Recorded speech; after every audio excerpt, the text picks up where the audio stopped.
All right. Of course, there's no sound yet. I was ending the other show over there. Sakina Ra, my sister right there, y'all. Nobody better not disrespect Sakina Ra up in here. Nobody. You heard? And of course, H. Millette. Nobody better not disrespect my sisters. Facts. Y'all gone. Everybody, you gone after that. Ain't no apologizing, you done.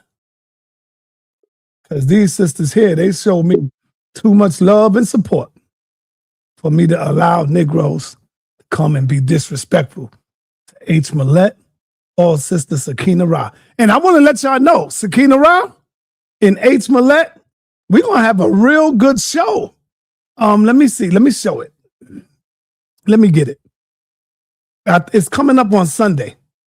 Oh, my God. I know the sisters going to be mad.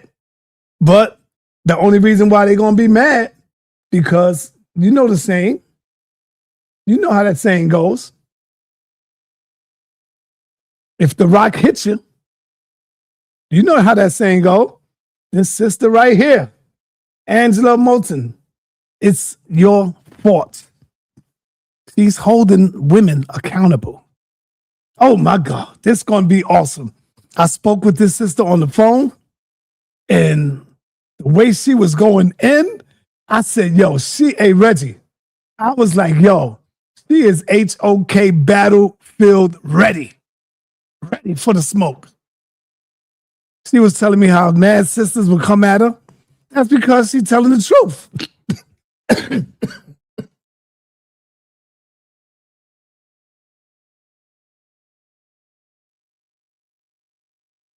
She's telling the truth.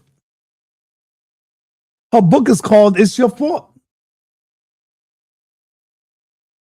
Her book is holding women accountable for what they have been doing. And I know the brothers is going to love her. The brothers is going to love her, but the sisters is going to be mad as hell. She's Shahrazad. How many of y'all know Shahrazad Ali? She is Shahrazad times 2. That's what I'm going to tell you right now. This sister right here is Shahrazad Ali times 2. Think about what I just told you. She young, she fiery, and she gets it in. And she ready for anybody. So I'm going to let you know now. If you come in, sisters, because we don't need the brothers to come in.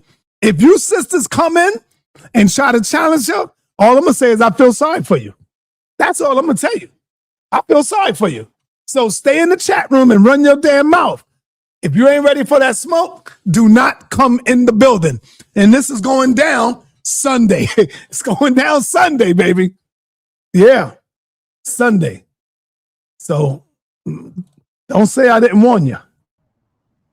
Do not say I didn't warn you. Okay, it's going down Sunday. And so what we want to do is get this thing started. Dr. Reggie is coming in with a powerful presentation, and let's get this in.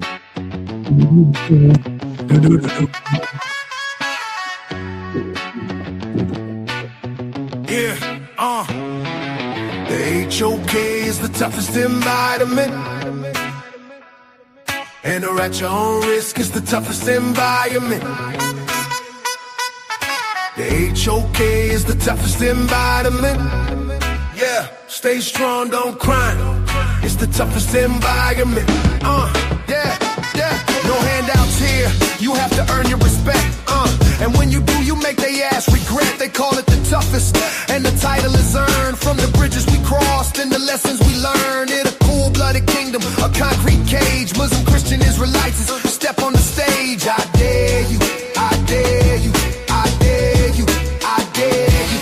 In a cold-blooded kingdom, sa.neter created. HOK, where you can't fake it. The HOK is where you fight back.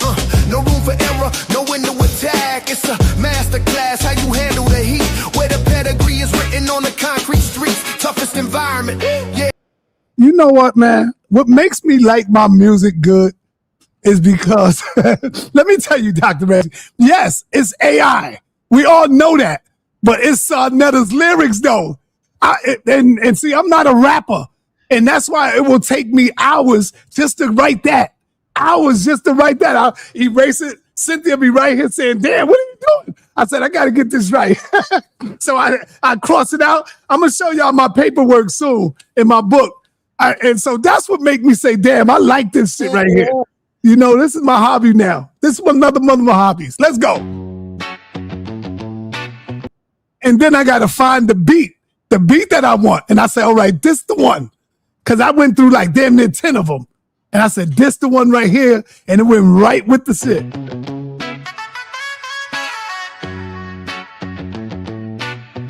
Yeah, the HOK is the toughest environment. And or at your own risk is the toughest environment. The HOK is the toughest environment. Yeah, stay strong, don't cry. It's the toughest environment. Yeah. No handouts here. You have to earn your respect. And when you do, you make they ass regret. They call it the toughest. And the title is earned from the bridges we crossed and the lessons we learned. In a cool-blooded kingdom, a concrete cage. Muslim, Christian, Israelites step on the stage. I dare you, I dare you, I dare you, I dare you. In a cool-blooded kingdom, sa.neter created. HOK, where you can't fake it. The HOK is where you fight back. No room for error, no window attack. It's a masterclass, how you handle the heat. Where the pedigree is written on the concrete streets. Toughest environment, yeah, we know the score. Locked in on debate and asking for more. The HOK is the toughest environment. Enter at your own risk, it's the toughest environment. The HOK is the toughest environment. Stay strong, don't cry.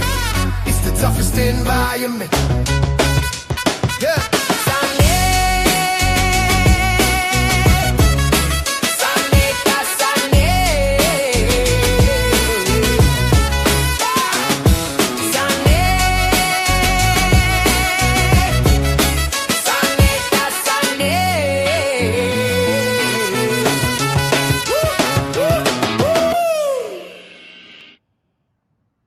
Yeah. Yeah.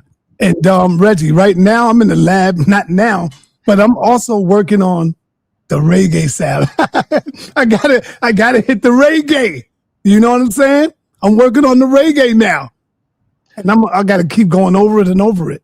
Well, here's a little sample. Yeah. I think that the song is Can you hear that? In the toughest environment, we stand out tall. Yeah, I'm working on this. Hebrew Israelites start to fall. sa.neter leads the way through the mist. Jalen Brunson scoring a great assist. Jalen Brunson, hey yo, sa.neter lead the way through the mist. And then I said, Jalen Brunson scoring an assist. I said Jalen Brunson scoring an assist. Because, you know, that's my team. That's my boy. Jalen Brunson. I got to throw him in there. In the HOK, we don't sell out or be sold. We just speak the truth that was never to be told. Rise up, young dogs, open your eyes. Put down the Bible and the systematic lies. You in the house of consciousness, my brother, where the truth resides. Rise up, young bucks. Oh, my God. I just be having fun with this right here. But anyway, Dr. Reggie, when this material finished, it's not going to be the same beat. You want to see, you're going to be like, yeah, that's fire. That's fire right there. But anyway, man, let's get back to you, Reggie. What brought about this information that you want to do tonight?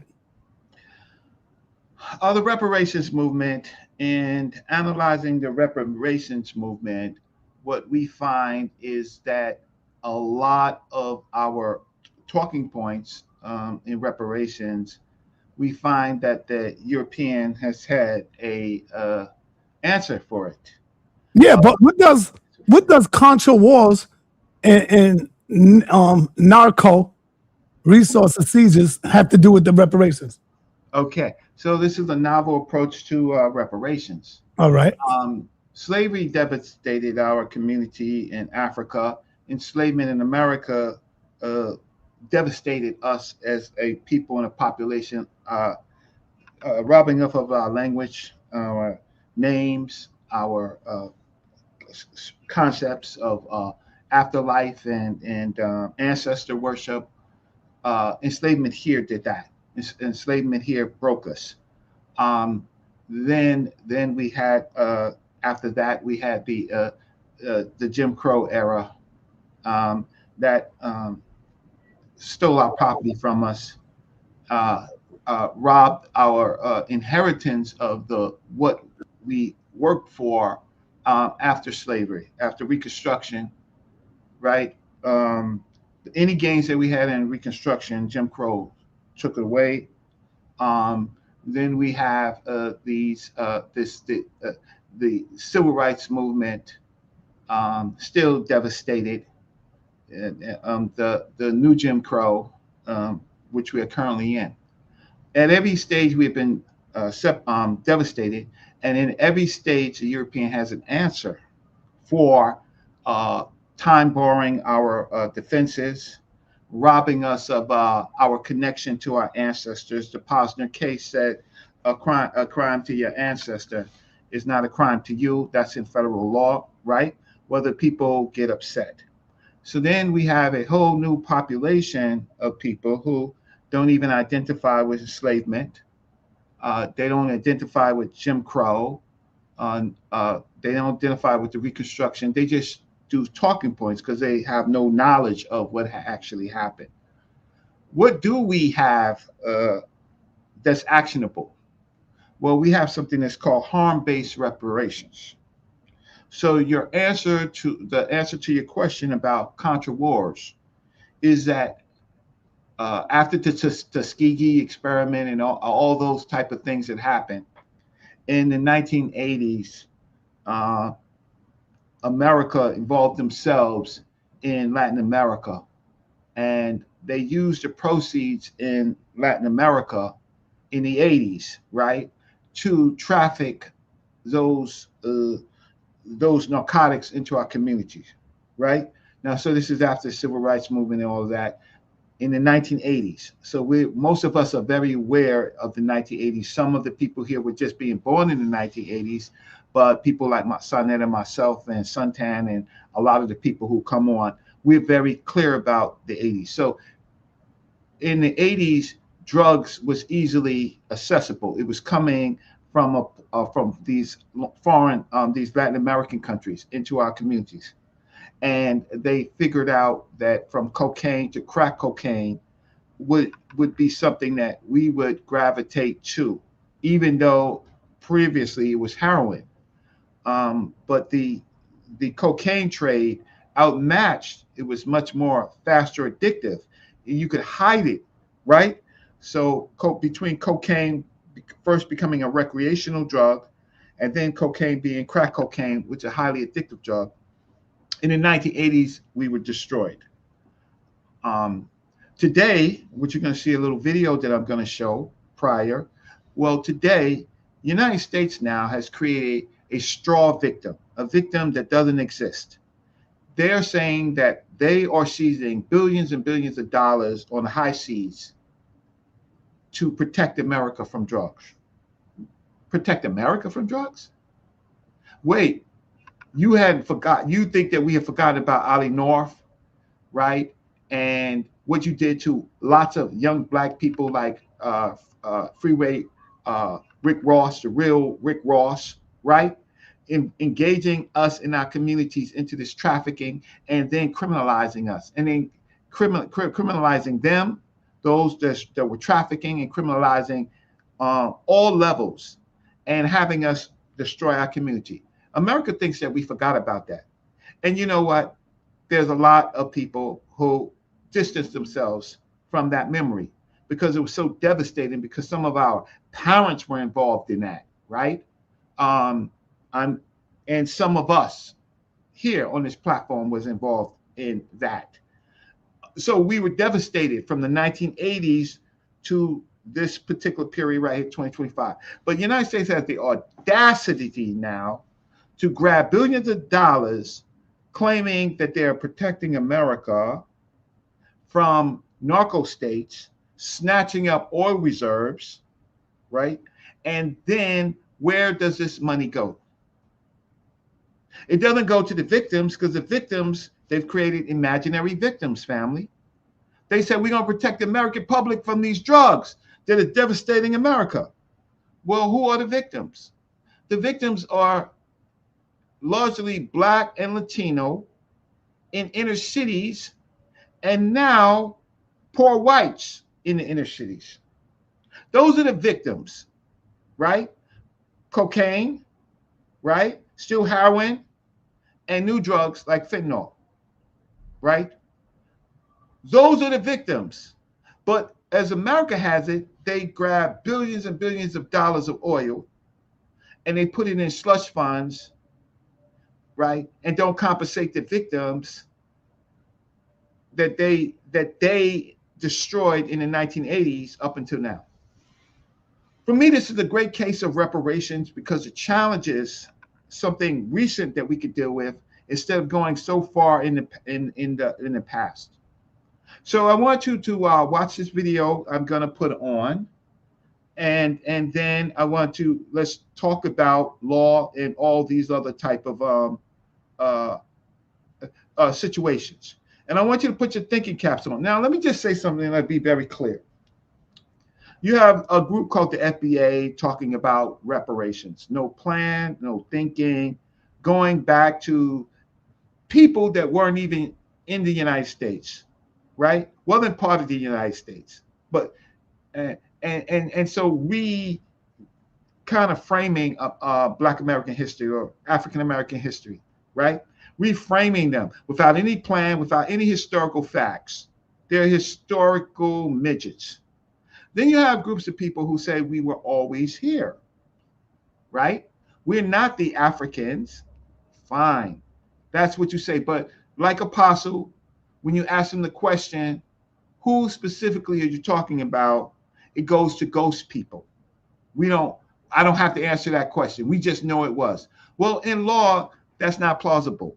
So it does not pass the 12B6 motion to dismiss on plausibility. It just does not, right? It's just an answer that leads us legally nowhere. So between the FBA groups, the indigenous groups, then we have the other groups like the Hebrew Israelites groups, creating a culture that they say existed, but there was no proof that, as I was talking to that person on the video, there's no proof that they were Israelites. We have more of an idea that Black Americans became Christians by conversions, and we only really hear the term that we were Israelites with F.S. Crawley and F.S. Crawley, right? We only hear that then. I'm sorry about that because I'm not really focused on that, but that's when we hear it. And then we have this whole movement of, again, reframing African American history that somehow all the Israelites came to Africa and that they was snatched, and we are all Israelites. We hear that.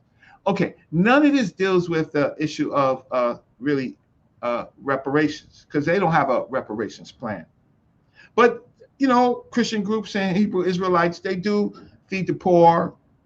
They do house, they do give shelter, but it's not out of their heart. It's for building their brand, right? It's not out of their heart. It's something that to build people, right? To build their army, right? So, but when it comes to reparations, we have lost the most important reparations case, the Pelman Farmer reparations case. And Judge Posner said, harm to an ancestor is not a harm to you. That there's too many too many chains, when you mean casual chains, between us and the African that was trafficked, right? There's just too much to deal with. And we can't compensate for any damage that was done. We can't compensate. It's just too large, and that not all the people that you're talking about were enslaved Africans. Thank you, Abos, and thank you, indigenous, right, for muddying the water. So on YouTube, these factions hurt reparations. But I have a plan that all the people most affected by the drug trade can be repaired, right? So I'm in the stages of getting it kind of published, getting awareness, sending out to elected officials, and I do that all on my dime, just like the Black City Plan, and just like any of the things that I do it on my own dime because I love our people, right? And I don't do it for, how can I say, fame or anything like that. I just do it because I'm a responsible African descendant, right? I just vigorously argue my points, certainly against people who have never studied the subject, who just has a idea like passing gas, and who has something to say. So my work on the Black City Plan. This is an extension of the Black City Plan, but this is even greater. Now, some people will say, no, only Black Americans should get reparations. I hear you. But if you can't tell me who your great-great-grandfather is, or even your great-grandfather, you don't have a claim. You have a group claim, but you really don't have a claim in law. Because when they start to give out, they need to know who you are. You haven't even done the work yourself, because your family is Jacob, Isaac. Your family is Moses. Your family is all of these. Your family is even white Americans. That's who your family is. You don't know your African-American family or your family here. Some of you might say, yeah, Brother Reggie, I do. I'm not talking about you. Good, great. You didn't do anything for me. You did it for your own family line. You didn't do it for me. But most of us don't. Most of us, we don't even call our grandparents by their real names. We don't know their real names. And so we call them words like grands and things like that, and Miss Sue and Mr. Paul, and that's not a claim to anything. So I'm going to show this video to get you started, and then I'm going to talk about a little bit about some of the stuff that I'm writing, and then I want to get your answers, right?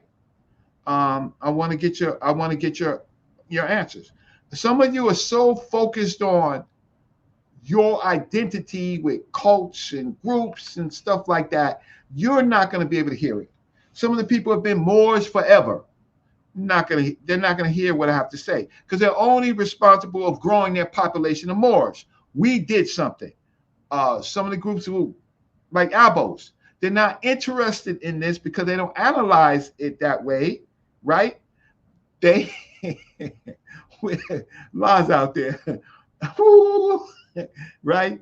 They're only interested in their new culture, but their only thing that they really know about their culture, the large amount, is they don't know even how to build a longhouse or a teepee. They don't even know any words, but they're anything else but Africans. Okay, I got an answer for that. So, and some people say, well, only we should get it, not the Caribbean people, right? Or everything is due to us and due to us first. You sound like this Israel type of stuff, Israel first, right? What we need is a plan for reparations. And it may not be in one part.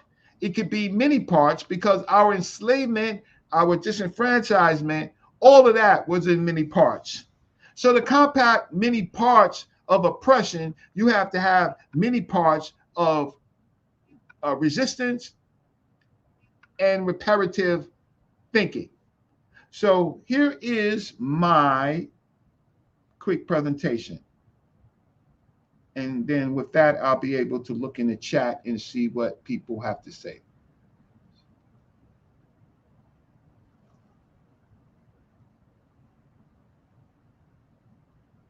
Oh, wait, that's not it. So it's sharing the wrong thing. Wait, let me stop sharing.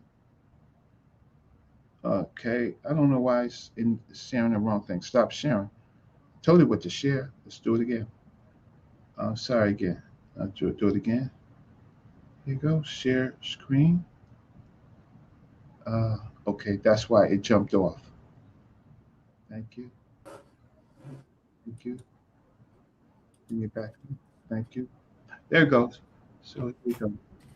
Hey, peace, Suntan. How you doing? Peace, man. Okay. So it says share here. I don't see it yet, Reggie. I know. I didn't click it. Now it is. I see it coming up. It's not sharing. It's sharing. It's sharing. Okay, my screen is sharing. So let me just see if I can get this in. Because there, that's it. Okay, ladies and gentlemen, drum roll. You can have your popcorn, right? This is about harm-based reparations, and it's tying into what they are responsible for the Contra wars, destroying our community with drugs, and making us nameless victims. Harm-based reparations. Seized money from drug trafficking countries should go into a reparations fund for inner cities affected by the... Let me do it again. Sorry, let me just Inner cities are the ones affected. Stay there, All stay seized there. I gotta assets start. purported for... Okay, so it wasn't loud enough. Put the, yeah. Okay, great. And here we go. Harm-based reparations. Seized money from drug trafficking countries should go into a reparations fund for inner cities affected by the illegal drug trafficking. Inner cities are the ones affected.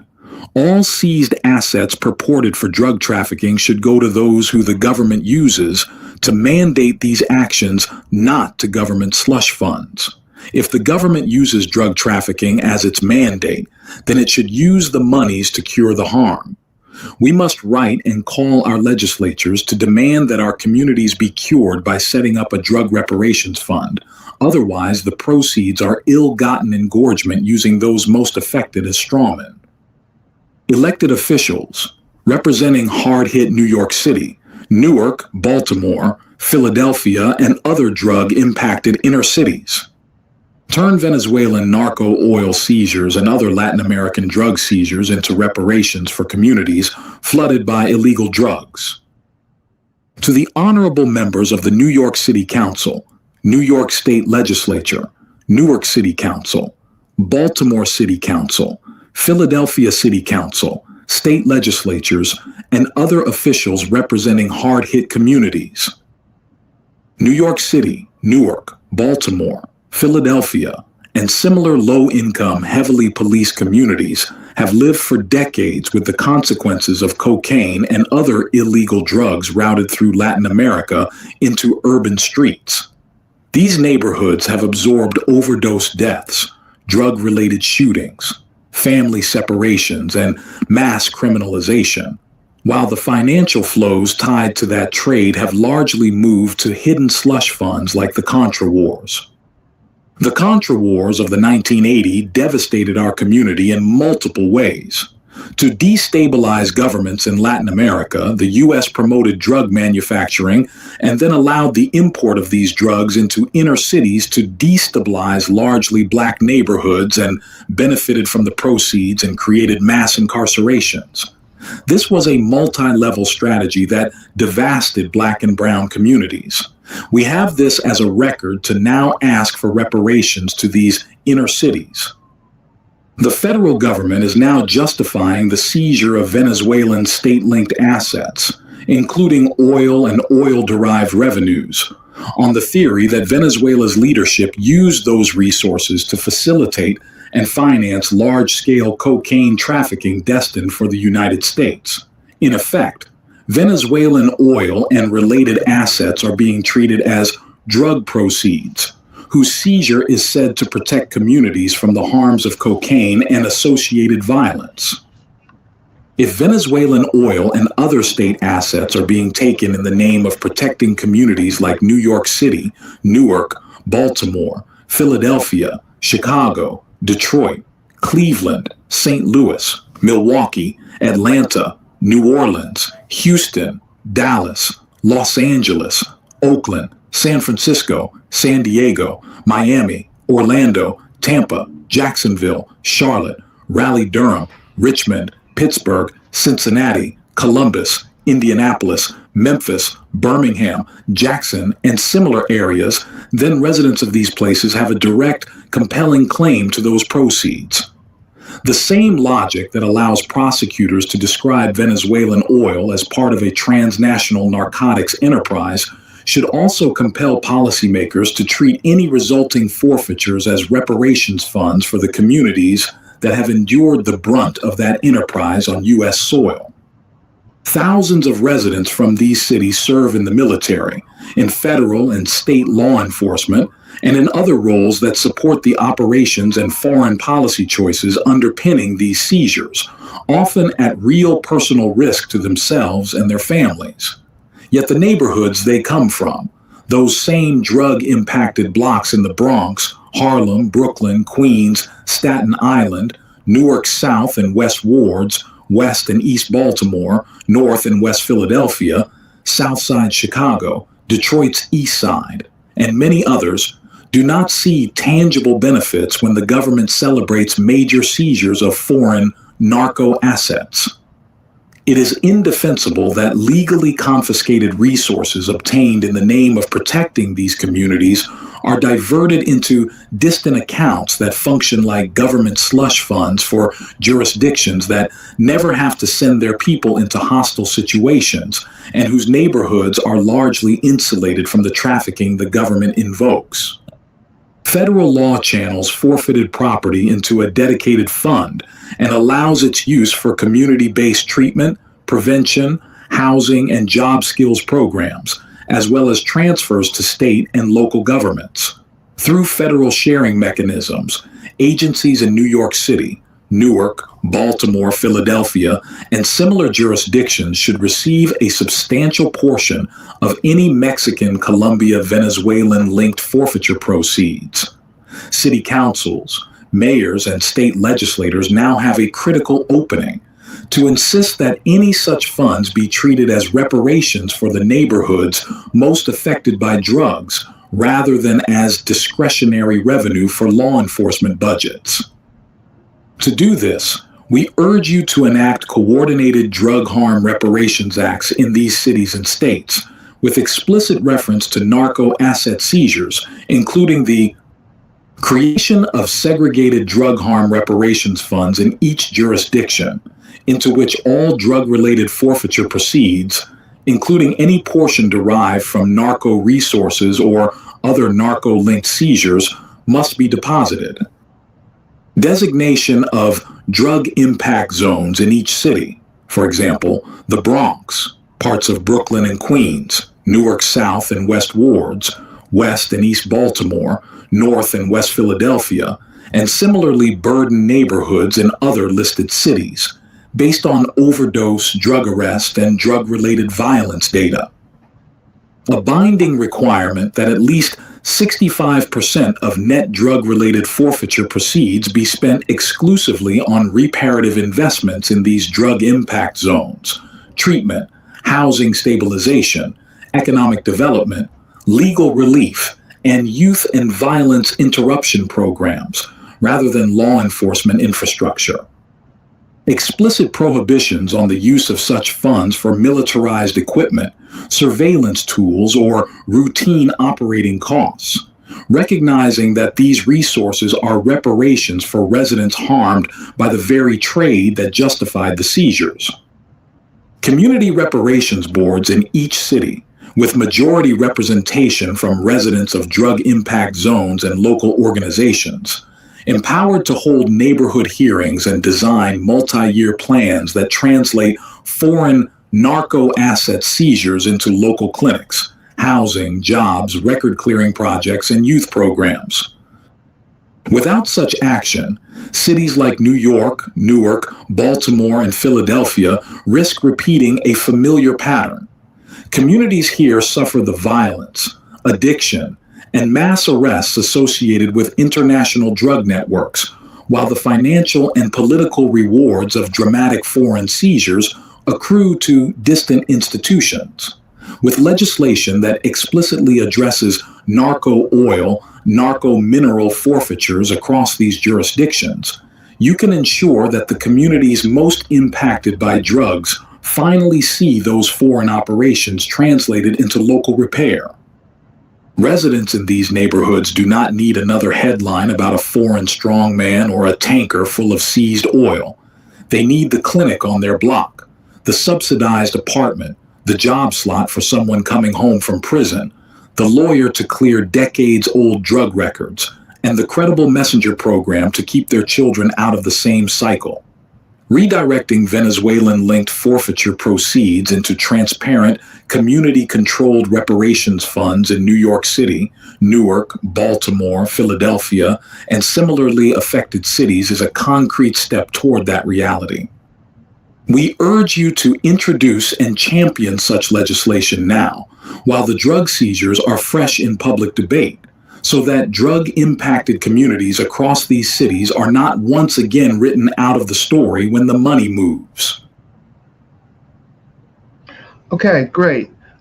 Stop this. And so before I present further, I just want to answer a few things in the show, so that I've seen. Okay, because they're pretty typical.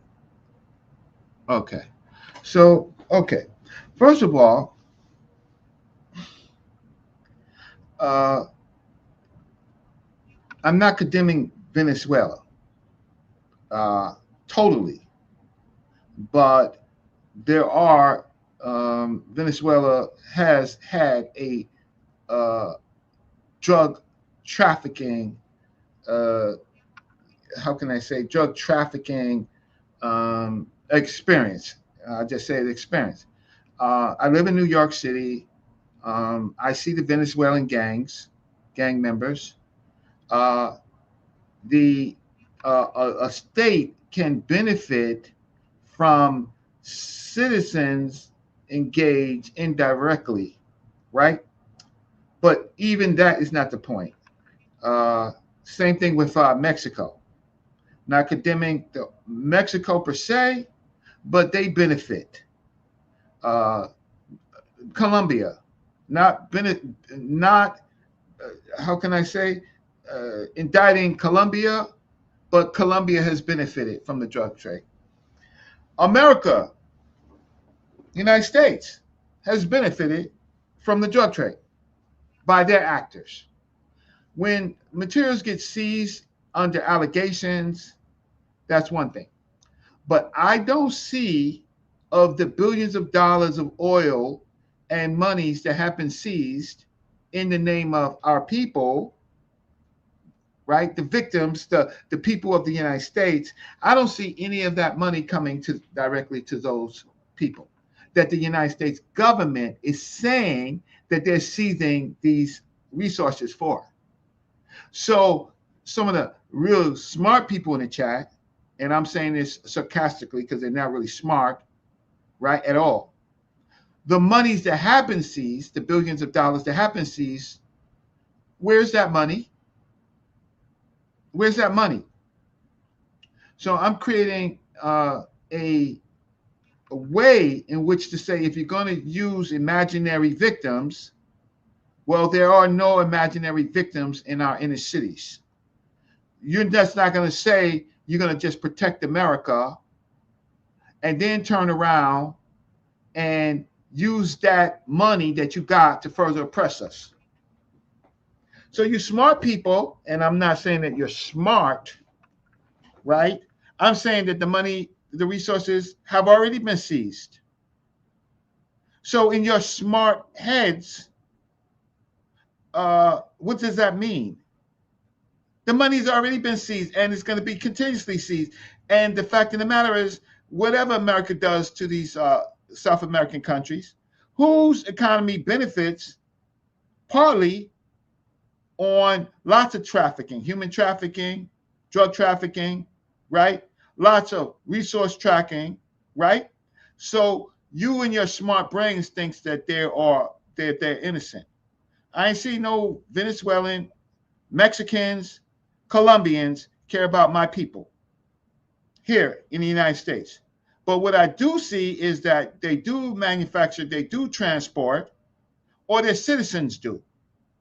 So I don't believe in what Mr. Trump is saying. And I know that Mr. Trump has other, he's already earmarked this money, but he didn't earmark it to you. So my concept of reparations funds is not solely dependent on this, but if you're going to say who you are trying to protect, it is us, because you yourself during the Contra wars, because the drugs through the Contra wars went through all of these states into the United States to harm us, to devastate us. So I'm giving a mandate or requesting that if America is going to say that there are victims of these narco states, as he's called them, and he's going to seize the money, well, where does the money go? And who should it go to? So any monies that the United States gets, shouldn't it go to the people that they disenfranchised? So let me just look at the chat one more time. Okay. So I'm not prepared for an argument. If you have anything when you come on that you've written, then you're not prepared. Reggie, if you got to share anything, share it right quick, because I got to make a quick move for like 2 minutes.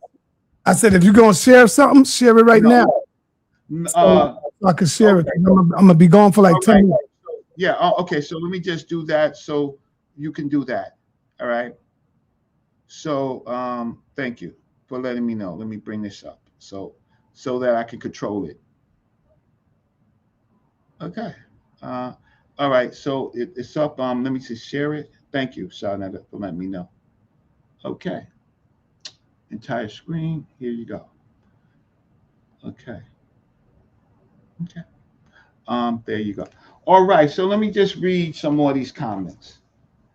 All right, so right earlier, she said that she knows her ancestors to 1812. You know all your ancestors? Or you just know all your ancestors is in one place? But she says Assembly Bill A7691, signed by Governor Hochul, right?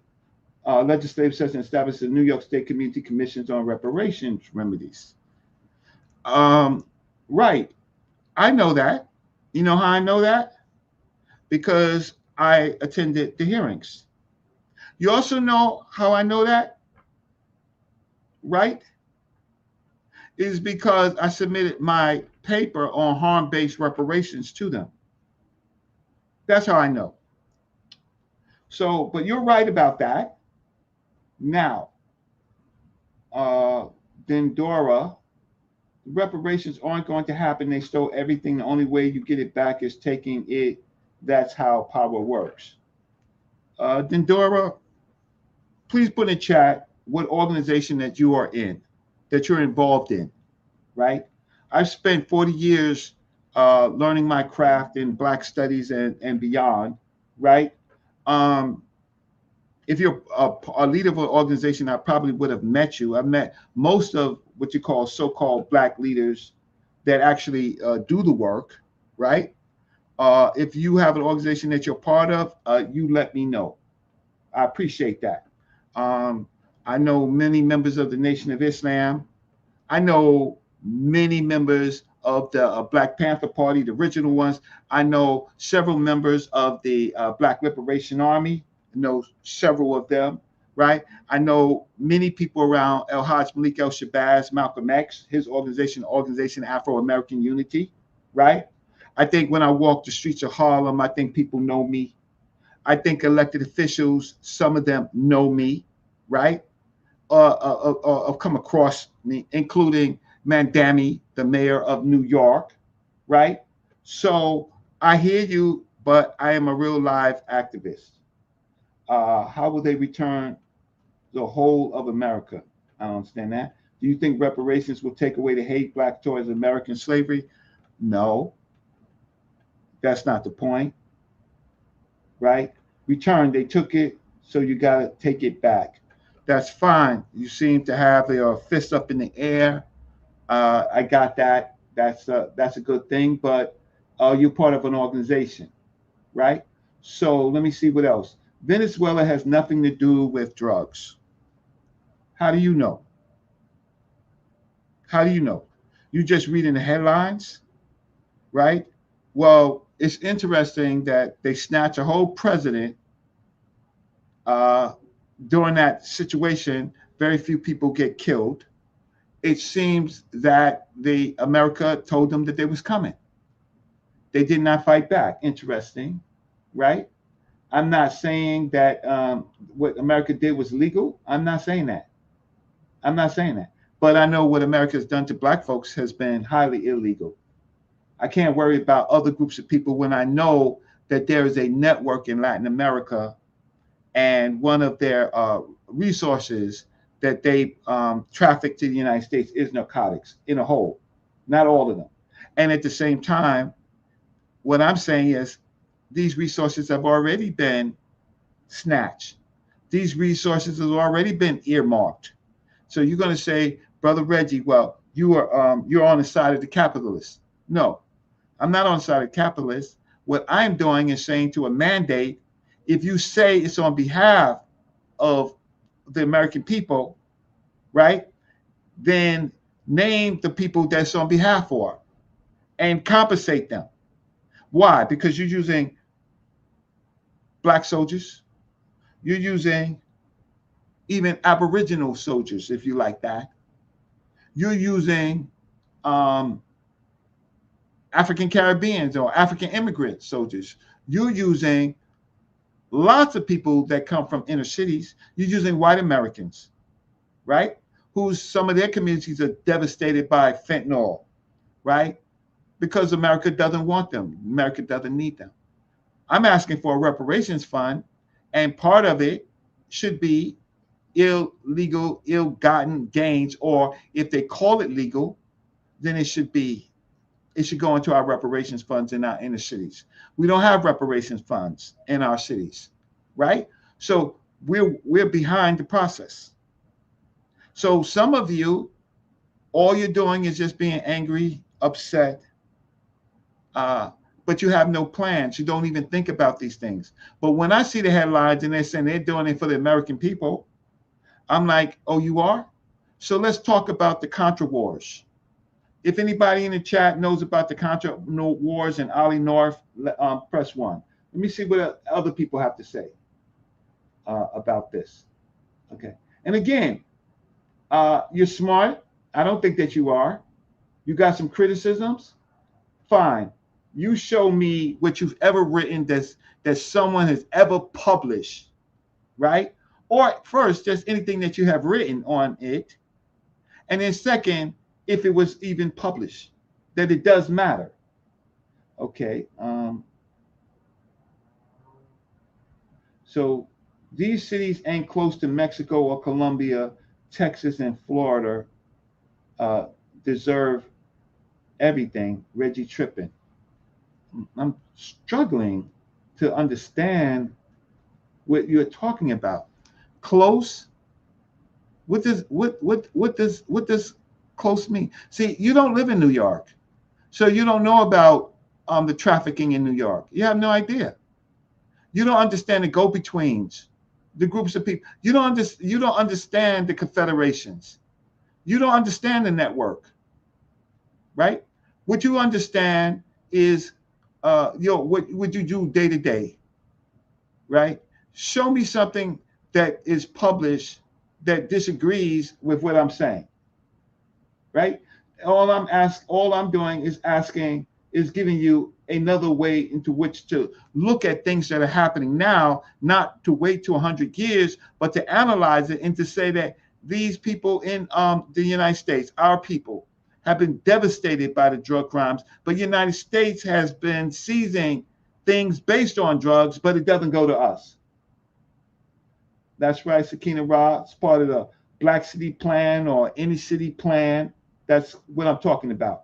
So I'm waiting for you smart ones because we have the smartest chat, right? We have some of the smartest chat. We deal with all of these issues. So you don't think, family, before I go on, that if America claims billions of dollars from a narco state, we'll see what evidence they have. But do you think the United States is going to get back that oil? You think the United States is going to get back their resources that they're snatching? Right? You people, some of you people just don't get it. Right? Oh, easy bands. The white comes from Peru and Colombia, and the Fetty comes from Mexico and China. And how is it trafficked? Right? So but what you don't understand about my presentation is because I'm talking about all trafficked resources. I'm not talking about just Venezuela, right? Because you're looking for a way to get out of this. I'm talking about Colombia. I'm talking about Nicaragua. I'm talking about Mexico. And I'm talking about places that you don't even think to traffic. But once it's captured on behalf of the American citizens, it goes into a slush fund of more military, more police in our community, right? Those same monies that you think they're directed to further oppress us. But you want to make people innocent, but you have to be able to speak to power in a way to say, define the victims that you are doing this for, and those victims should be compensated. FBAs do not produce drugs. FBAs, you're going to say FBAs don't sell drugs. You're going to say that FBAs don't, so-called FBAs don't, didn't participate in the enslavement of Black folks, right? As being well-to-do Christians that had land. Or you're going to make FBA some purity symbol? You're out of your mind. And besides, all FBAs are dead. Foundational Black Americans are dead. They died. Your descendants. Okay. H. Millett, I'm so sorry. But I see this coming in.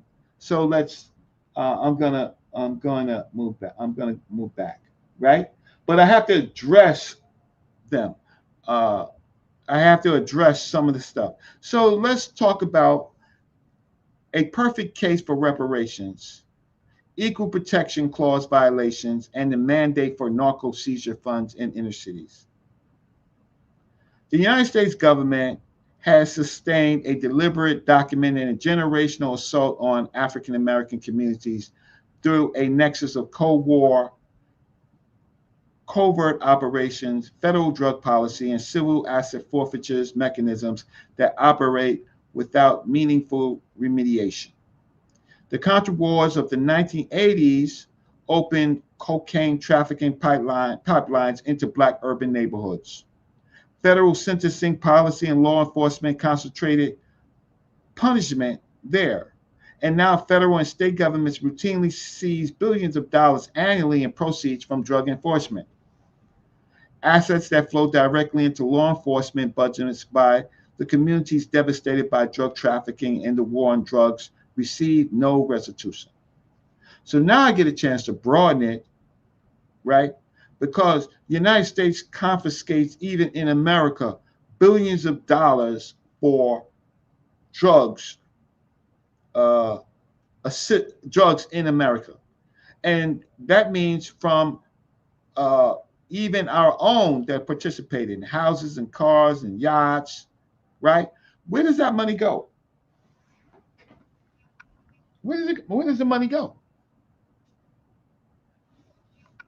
Come on, let's be smart.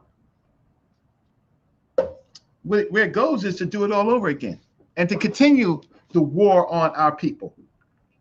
So all the drugs seized, even in America, right, should go to reparations.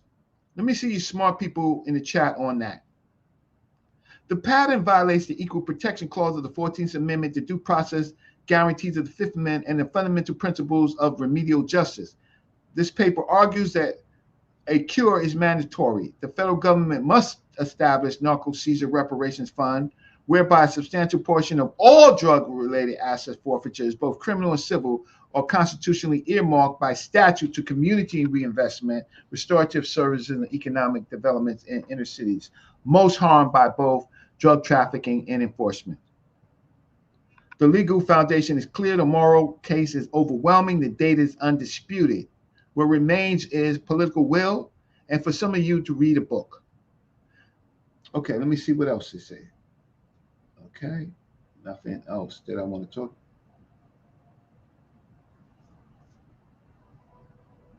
Right. Okay. Georgia, restate your question a little bit so I can understand what you're I just want to, because you're using words like crash and rug, and I just want to see what you're saying. The historical architecture, Contra cocaine, and the engineered epidemic. So let me remind some of you who may not know what happened in the 80s. The government of the United States enabled trafficking from 1980 to 1992.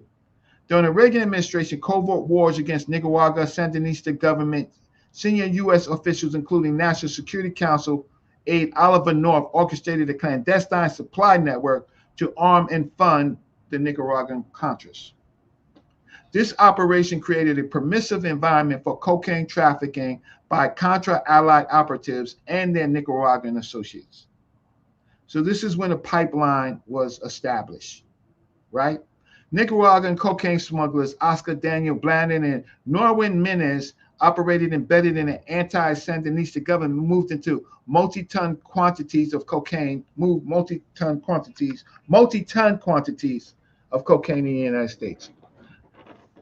These traffickers deliberately targeted Los Angeles, where they found a distributor, Freeway Ricky Ross, who was willing to move volumes at scale. Freeway Ricky Ross is just one of the people that we know, the plug, right? Ross received cocaine at discounted wholesale rates from Blandon rates of unavailable and legitimate markets, creating a competitive advantage that allowed him to corner regional markets. Not just Freeway Ricky Ross, but he was very popular. And shout out to Freeway Ricky Ross because he's home, he's changing his life, right? But he was part of a system design. Critical leading findings. The CIA's own Inspector General later confirmed that the agency proposed or possessed contemporaneous intelligence about Contra-connected cocaine trafficking, and that some of the named traffickers were Blandon and Menace were or had connected to CIA operations. Despite this knowledge, prosecutors were delayed, minimized, or abandoned for years. So now we have our communities blowing up. Intentional or reckless tolerance. Whether U.S. officials actively facilitated trafficking or deliberately tolerated while pursuing Cold War objectives is disputed in official channels, but legally immaterial. The government's knowing failure to indict a narcotic supply chain that it monitored, that it had intelligence about, and had the capacity to stop constitutes an affirmative breach of fiduciary duty to the communities harmed. The community harmed are us. No senior official was prosecuted for drug trafficking facilitation. No cabinet officer resigned. No acknowledgement of institutional responsibility was issued by Reagan, Bush Sr., or the Clinton administrations. Let me see what you got to say.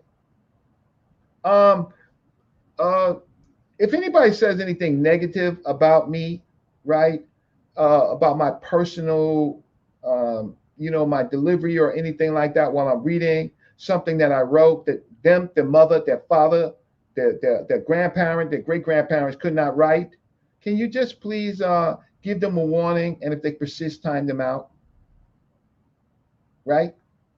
So I appreciate that, because some people got to think, and some of you are just sheep, right? Federal drug policy, the racially disparate architecture, crack versus powder cocaine sentencing. So now it transfers from cocaine into from powder cocaine into crack. So this is the second stage of their plan. While cocaine entered predominantly black neighborhoods as crack, federal law imposed 100-to-1 sentence disparity. A person convicted of distributing 5 grams of crack cocaine faced a mandatory 5 years prison system. A person convicted of distributing 500 grams of powder cocaine faced the identical sentence. Some of you people in the chat, you don't do math, right? But so 5 grams of crack and 500 grams of powder cocaine is equivalent. So that means the 500 grams of those people who are trafficking powder cocaine are almost giving a free pass, while just 5 grams of crack automatically sentence you. The racial impact was catastrophic and predictable. Over 80% of federal crack cocaine defendants were African American, while approximately 75% of the federal powder cocaine defendants were white or Latino. Between 1984 and 1990, the homicide rate for young black males 14 through 17 more than doubled. For ages 18 through 24, it increased nearly as steeply. Federal incarceration rates for African Americans tripled, while incarceration for drug offenses drove official federal prison population growth. So now, from what was happening in Latin America, moving to the United States, particularly Los Angeles, right? And then further later, you will have other participants. You will have the Cubans involved, and you will have the Dominicans involved, right? The risk for powder cocaine was less than for crack cocaine, and that all of a sudden now we have the prison industrial system in our communities. And I'm going to get to that. So let me just see what you have to say in the chat. Someone says because cocaine is pure crack, but crack has ingredients. I don't think that you understand. I don't think that you understand what you are talking about, right? I don't. And what's the point? Are we punishing people for the ingredients? Or are we disproportionately, or was the United States disproportionately treating people with crack, independent of the ingredients, because it was crack? So your analysis, our family's analysis was really bad. So I can see why you join these cults. Are they punishing for the ingredients in the crack, or they're punishing you for the fact that it is crack? But at the same, but the weight of powder cocaine, you get a pass for. What you're talking about is something that's leading to the poor being able to buy $2 and $5 worth of crack, right? The amount of money that's being generated over time, the super addiction of crack cocaine. But you want to talk about ingredients. It's not the ingredients of crack cocaine that's making you addictive. It's because it's smokable, fast, and it's cheap, right? So I have a problem with our people, right, in the way that they think, because this, no matter what, established the it got funneled into the penal system and established this prison industrial system. Documented intent and foreseeability. Policy architects understood the racial consequences, meaning the government is looking at this. Reagan administration officials, including senior DA and DOJ officials, possess data showing the geographical concentration of crack markets is predominantly black urban areas. Our people. Prosecutors, judges, and law enforcement were aware that 100-to-1 sentencing would fall catastrophically on African Americans. Our people. Despite this knowledge, no effort was made to equalize sentences. Instead of the disparity persisted for over 20 years until minimum reforms were enacted in 2010. The legal consequences under the Equal Protection Clause and the Due Process Clause that is neutral on its face, but is applied and was foreseeable known to be applicable in a matter that creates severe racial disparity, may constitute unconstitutional discrimination if the government knew of the disparity and this persisted without adequate justification. I am telling you why we deserve reparations based on the United States government channeling and knowingly channeling and not stopping the bombing of our communities through narcotics. This gives them a mandate to say, we are going to save our people. No, they're not trying to save you. They're trying to enrich themselves. They're just using you as straw men. So I'm just trying to give you some of the legal thinking in this. Civil asset forfeiture, the continuum machine of extraction. Before they got to the Venezuelan and Mexican submersibles and all of that stuff, they was extracting it through your black bottoms, right? So all of this snatching ill-gotten gains, it started on you, black people.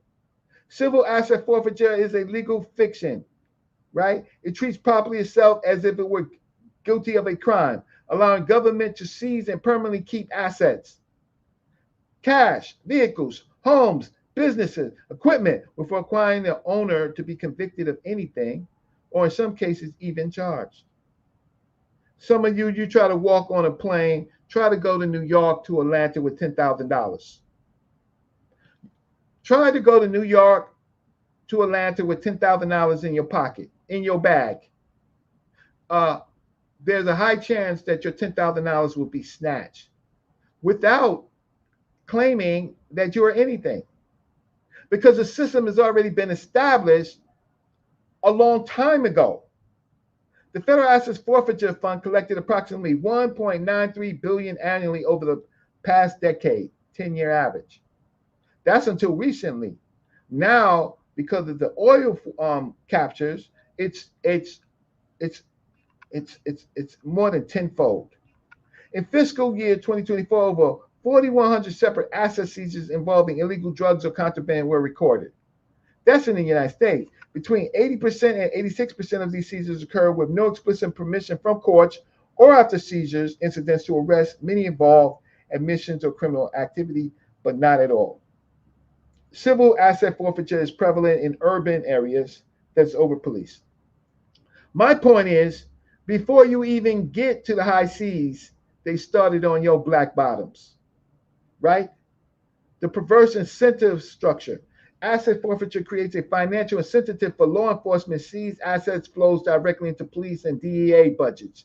This creates a system where agencies profit from seizures. Low due process protections, no community reinvestment. Let me see what the smart ones have to say in the chat. The system was established when they did this to us. We got involved in the trade. They prosecuted us. Now it's shifted to prosecuting those, the plugs, those involved. But the assets, where the assets go, is still the same. It goes to them and it does nothing to help us. So you would think if they were trying to get drugs out of the community and they got the big boss, right?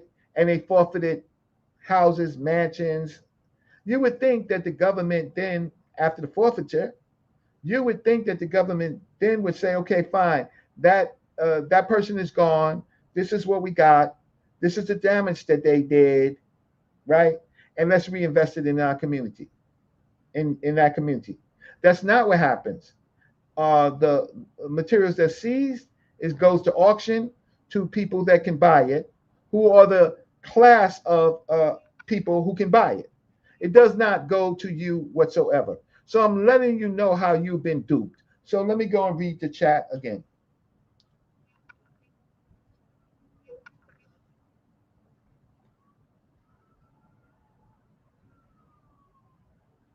Okay. So H. Millett, I don't know. If they say something that has nothing to do with what I'm talking about and disparaging to me, or any of you, please let them know. Okay, this is the abuse I have to take from my people. So the constitutional vulnerability, due process, and takings. Civil forfeiture violates multiple constitution protections. So we don't even know about the protections for ourselves. So we're going to be wondering about people in Venezuela and other places that don't care about us. So part of this is to inform you about your own rights that you don't know about, right? Due process, Fifth Amendment. The seizure of property without adequate notice, hearing, or conviction violates fundamental fairness. Due process, 14th Amendment. States may not employ property seizure mechanisms in ways that are irrational, arbitrary, or grossly disproportionate to legitimate government objectives. Takings clause. The permanent taking of property without just compensation of its owner raises concerns.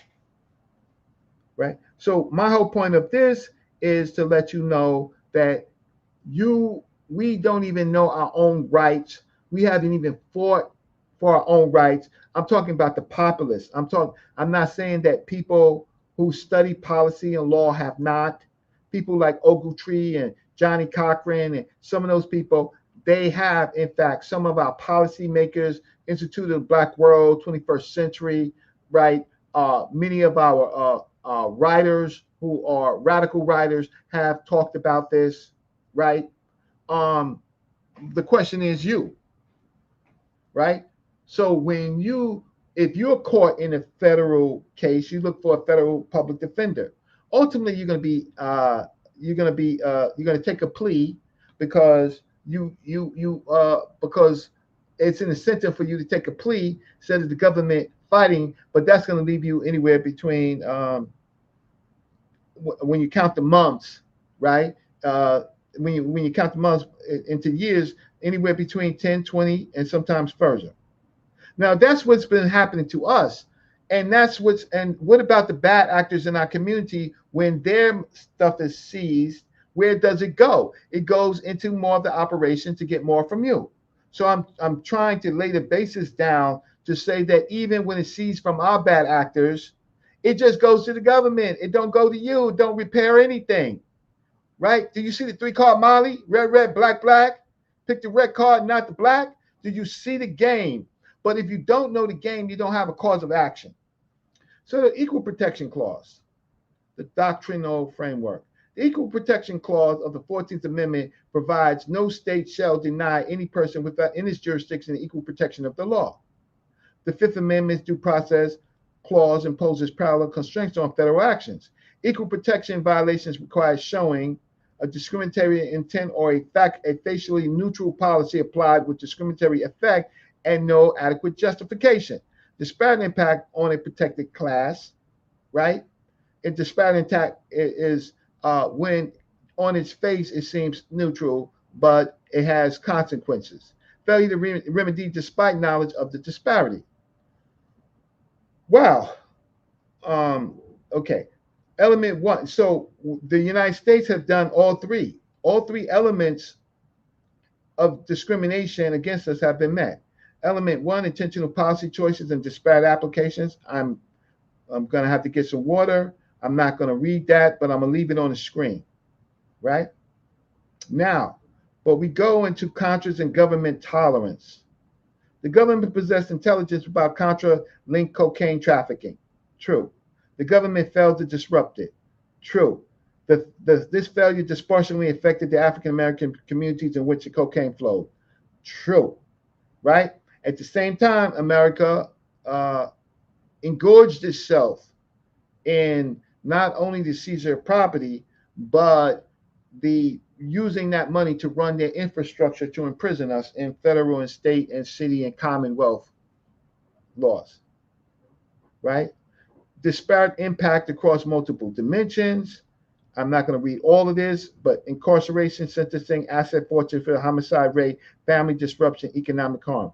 I'm laying the basis to say that this drug trafficking, there are victims. Those victims are us, right?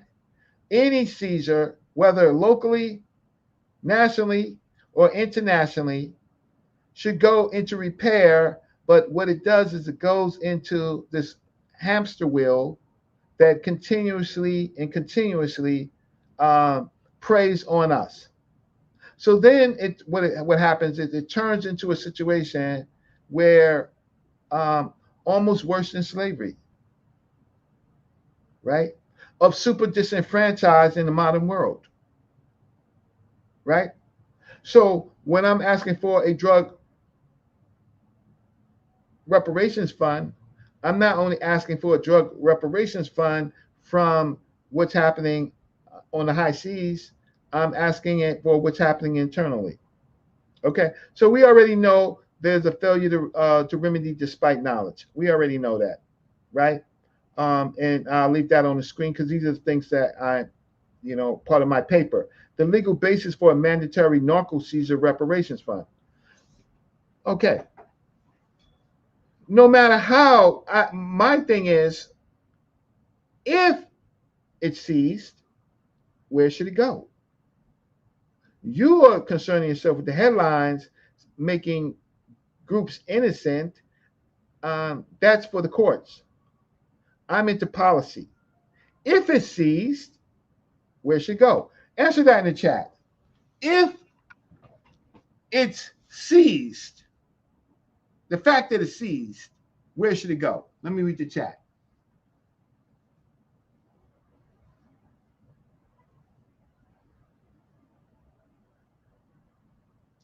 Easy bands. See, people like you is the next time I see you talking on the chat, easy bands, you better show me something you wrote. You got a lot of negative to say because you know what, you fighting for your your invisible friend. You don't care about us, you care about the afterlife, right? You don't care about policy. You don't care about that.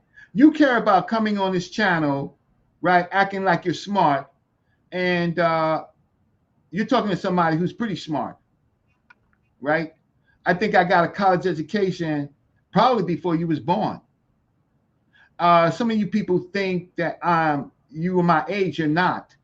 I'm 60 years old.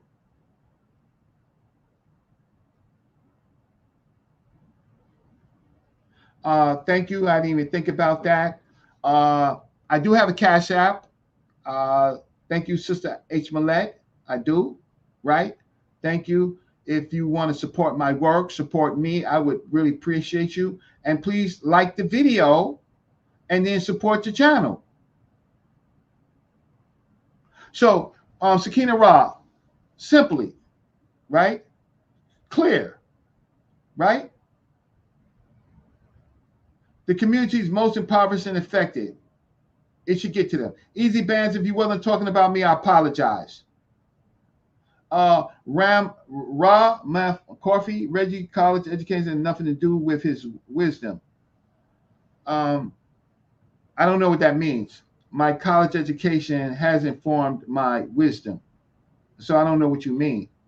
I think that if you are under 20, 21, 22, you should try to go to college to get some skills, to get some credentials. I do think you should do that. I encourage you to do that, right? Instead of living the rest of your life without any skill set. But what I'm just trying to say is, family, you didn't answer my question. When the money is seized, no matter why it's seized, where should the money go?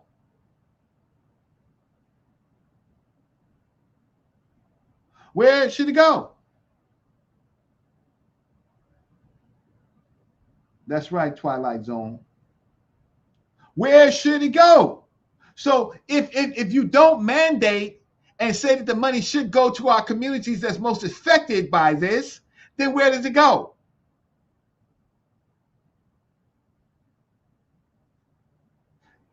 Where does the money go? It's not going to schools. It's not going into our pockets. Where is the money going? Okay. So the whole portion of this, and I'll go through now some of the other headlines, right? Remember cannabis, marijuana? Remember when it was illegal? Remember how many black folks were arrested? How many houses was confiscated? How many cars was confiscated, right? How much time people did, right? Now it's legal. It's legal now. It's been really well in marketing. Is cannabis consumption helping our community? Is the young people in high school and junior high school and in our community, is cannabis use helping our people? Are we being productive by cannabis?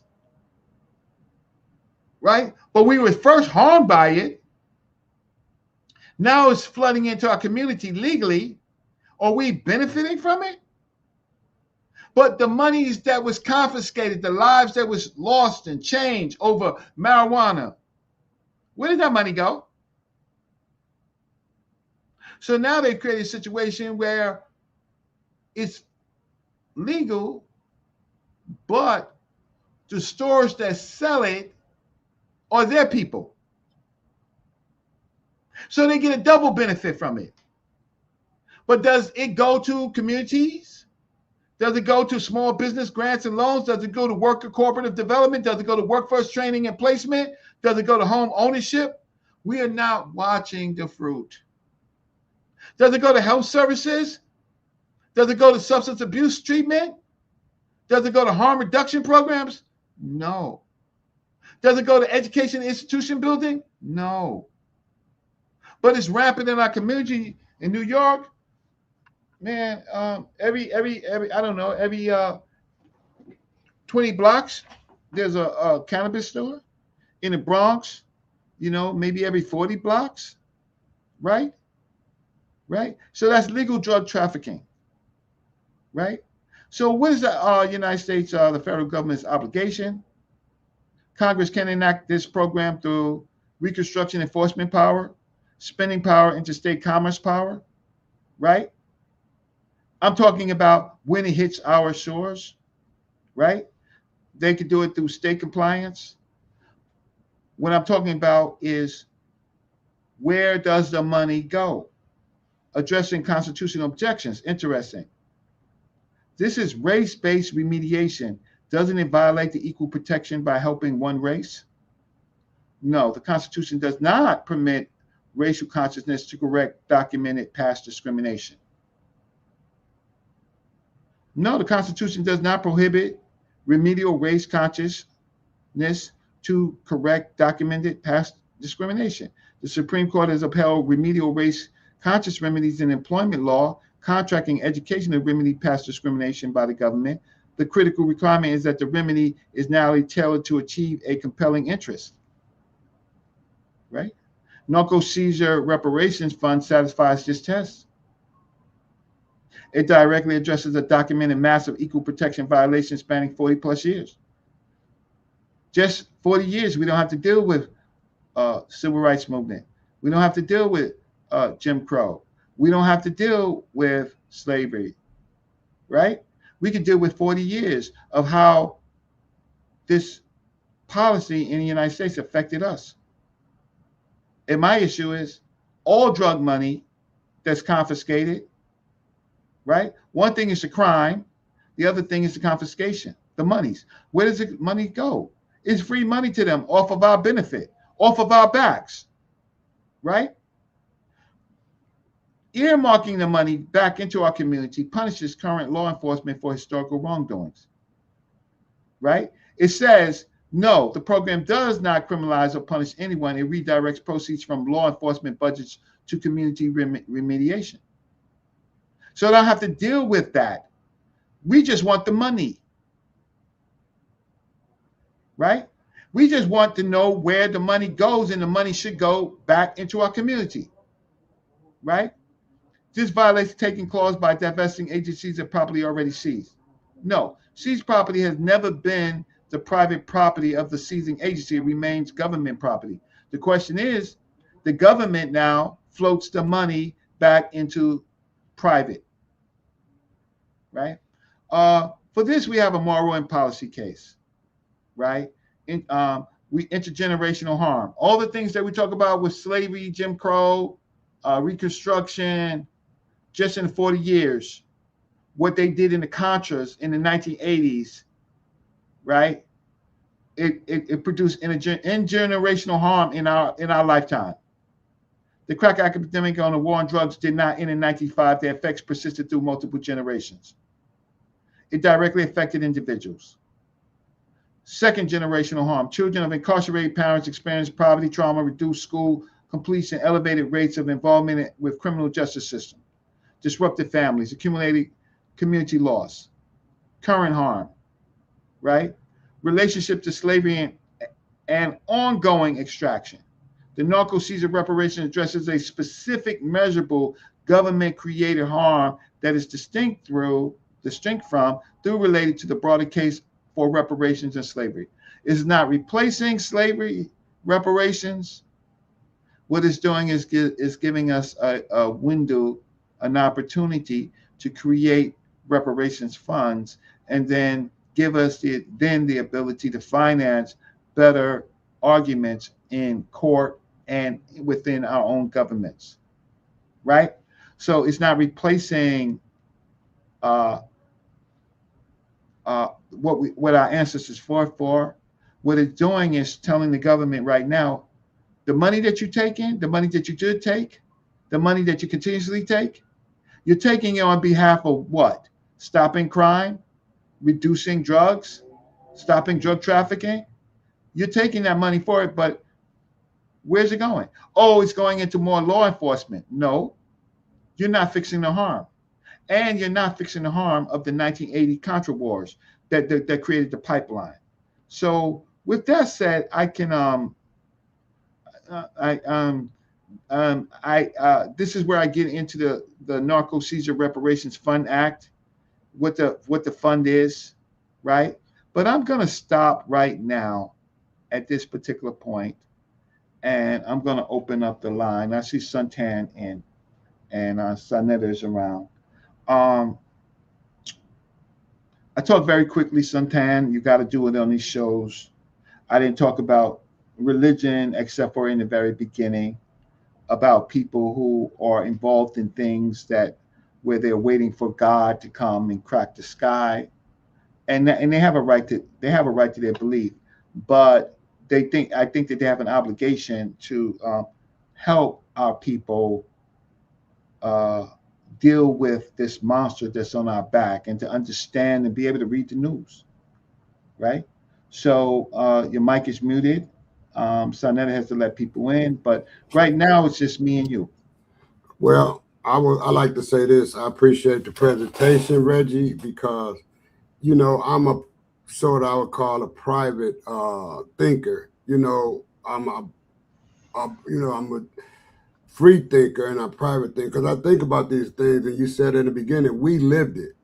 In the 1980s, do you know when that crack epidemic hit 1983, 1984? You know how old I was? I was 23. And 24, my years are easily numbered by, I was born 1960. So 1980, I was 20. You see what I'm saying? So I was at my prime, right? And they had all these sort of drugs and things like that. I seen the devastation. And Reggie, I'm not proud of it, but I was a part of it. You see what I'm saying?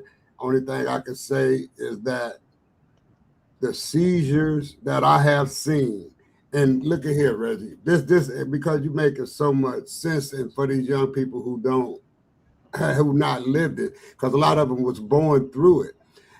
They would come in, and the law enforcement would come in, raid a place, and they would take all this money and jewelry and everything, and they would let you go sometimes. You know what I'm saying? That's what they, in downtown Brewster Projects, I'm from Detroit, they round you up. We had names for them. Someone named was Cigar, Starsky and Hutch. We named them, and they come and hit you up. They would, what you got for us? And some of them be about the law. But my whole point is this. They would rob you, and we don't know where that money went. Just like you just put it in a big old bracket right there, these big seizures. Where's that money going? I'll tell you where I think it's going. It's going back into the pockets of the law enforcement and the rich. That's where it's going, because it's not coming back to the neighborhoods that it's tearing up. You see what I'm saying? So right now, Trump literally said, they asked him, said, what you gonna do with the oil? He was gonna keep it, sell it. So they get their money off the top, but they got people in high places. And Reggie, I want you to elaborate on this. The colonizers, which is still here, they the police, not the government, right? They are still they're still cashing in on the backs of our people. They're still cashing in big, Reggie. I just read about the lady from Tulsa. She just passed away this year. She's 111. And she had the dream for 100 years about how she woke up, she went to bed one night happy and woke up to a nightmare, and it never left her mind. They raided Tulsa and they bombed Tulsa. They killed 300 people. They ruined business and houses. We never been made whole for that. See, you talking about one thing, and there's so many. So it's sad. And then again, me and you, I got you by about 5 years, but we seen the same thing. So we feel a way about it. And I'm gonna tell you, we have to do our own due diligence, man, because as a whole, we're still not unified, Reggie, because of the influx of the drugs. It messed up the minds, and out of all these reparations our people want right now, Reggie, nobody never asked for no psychological help. Nobody ever asked for that included. They just want the money so they can go and continue to ruin their minds. And this thing ain't been made up by just happening. This been figured out and made and put upon us. So like you said, us free thinkers, we got to, do something about it. And I'm talking about listen, Reggie, I want to end with this because I don't want to be too long. We cannot be trying to it's good to have your gun and whatever, but we got to defeat them with this. It's got to be a mental war. It can't be no physical military war. That's my thinking. So thank you for that. Thank you for that. So this is the point. We have to also use our brains, and we have to take away the mandate that they have of seizure to go nowhere. If there are victims, who are the victims? But if the people don't say that they are the victims, then 100 years from now, when we start talking about reparations for the drug pipeline into our community, they're going to say that we didn't talk about it. We didn't talk about it. That's what happened to us in slavery. But after slavery, even talking about it can still get you killed. Right. Now we can talk about it, and we want to talk about everything else. Yeah. We really want to talk about some biblical passages and stuff like that, right? On the House of Consciousness, right? On a platform that should be helpful to our people, right? Giving them strategies to survive, right? Giving them education to give them reasons, or at least tell them why things are the way that they are and what you can do about it. We don't have too many thinkers. We have a lot of regurgitators, right? Exactly. Some biblical passage is not Old Testament, New Testament is not going to help you. Nope. It's not going to help you, right? So now we have stuff like this to help us, and then now. So what I'm just saying is, I see what they've done. Slavery has never been in the Supreme Court. The Native American population, they have the Marshall Trilogy. They have sovereignty, right? Domestic dependent sovereignty. They have a national trust, and they have land. Our people never got anything. But then we have groups of people. Yeah, were you gonna say something? Well, I just wanted to say we've been done the worst and have gotten the less. And Reggie, this is the killing part. Through all of that, look how most of us, not most of us, just some of us have come up and taken care of our lives and ourselves, as far as educating ourselves and making something of ourselves without unity. Just think of that. I think of that, man, because like I said, I'm sure you're going to agree, and we not crashing on nobody's religious thought, because Reggie, I think religion and people personal beliefs and spirituality should be personal. You can you can testify your But it's not personal. It's not personal because they come in on here. That's what I'm trying to. It's not personal. It's not. It's not on these platforms. It's not personal. It's a cabal. But let me tell you this. This is the thing that was put there for a reason. They was making the colonizers. They was dying just as much as we were when they was colonizing. So they went back to the think tank and got this religious thing, and that bombed at our minds. When I'm speaking as a blanket statement, because every Sunday, Reggie, all of they did a great job with that, with getting our minds, and they argue this European concept, the scriptures, and all of this stuff.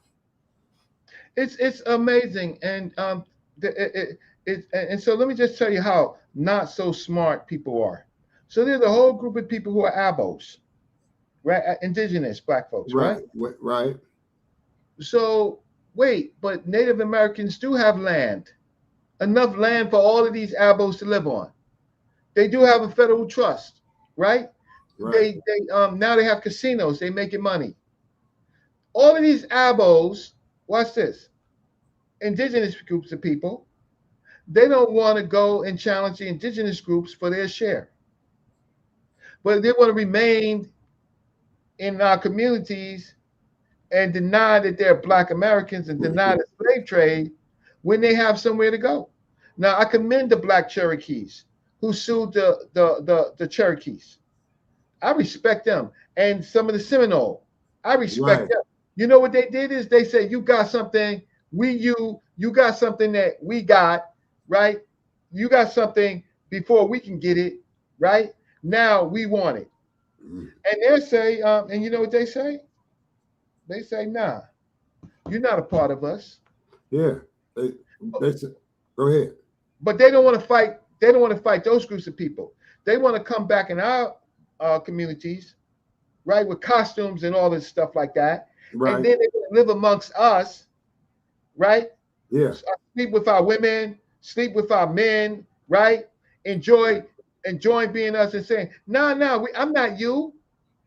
You. That's right? Amazing. You confused. You now we're saying, but you saying you're indigenous, man. Go back to your teepee. Mm-hmm. Go back to your teepee in your longhouse. Go get your land. Nah, I want to live with the white man. I want to live here, man. I like my car. I like my little weed. I just ain't Black.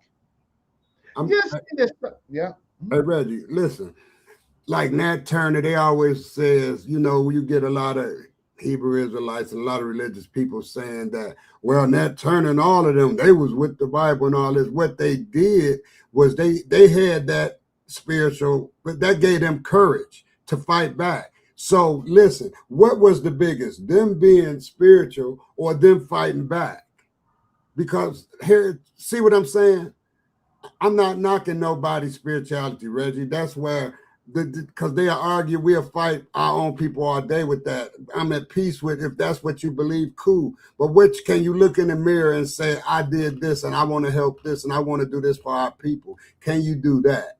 Can you be all right with yourself? If you can, that's on you. But like I said, I want to say this and you go ahead. Your spirituality is supposed to be your superpower. That's supposed to be yours. And you go and do something about life. That's what I'm saying.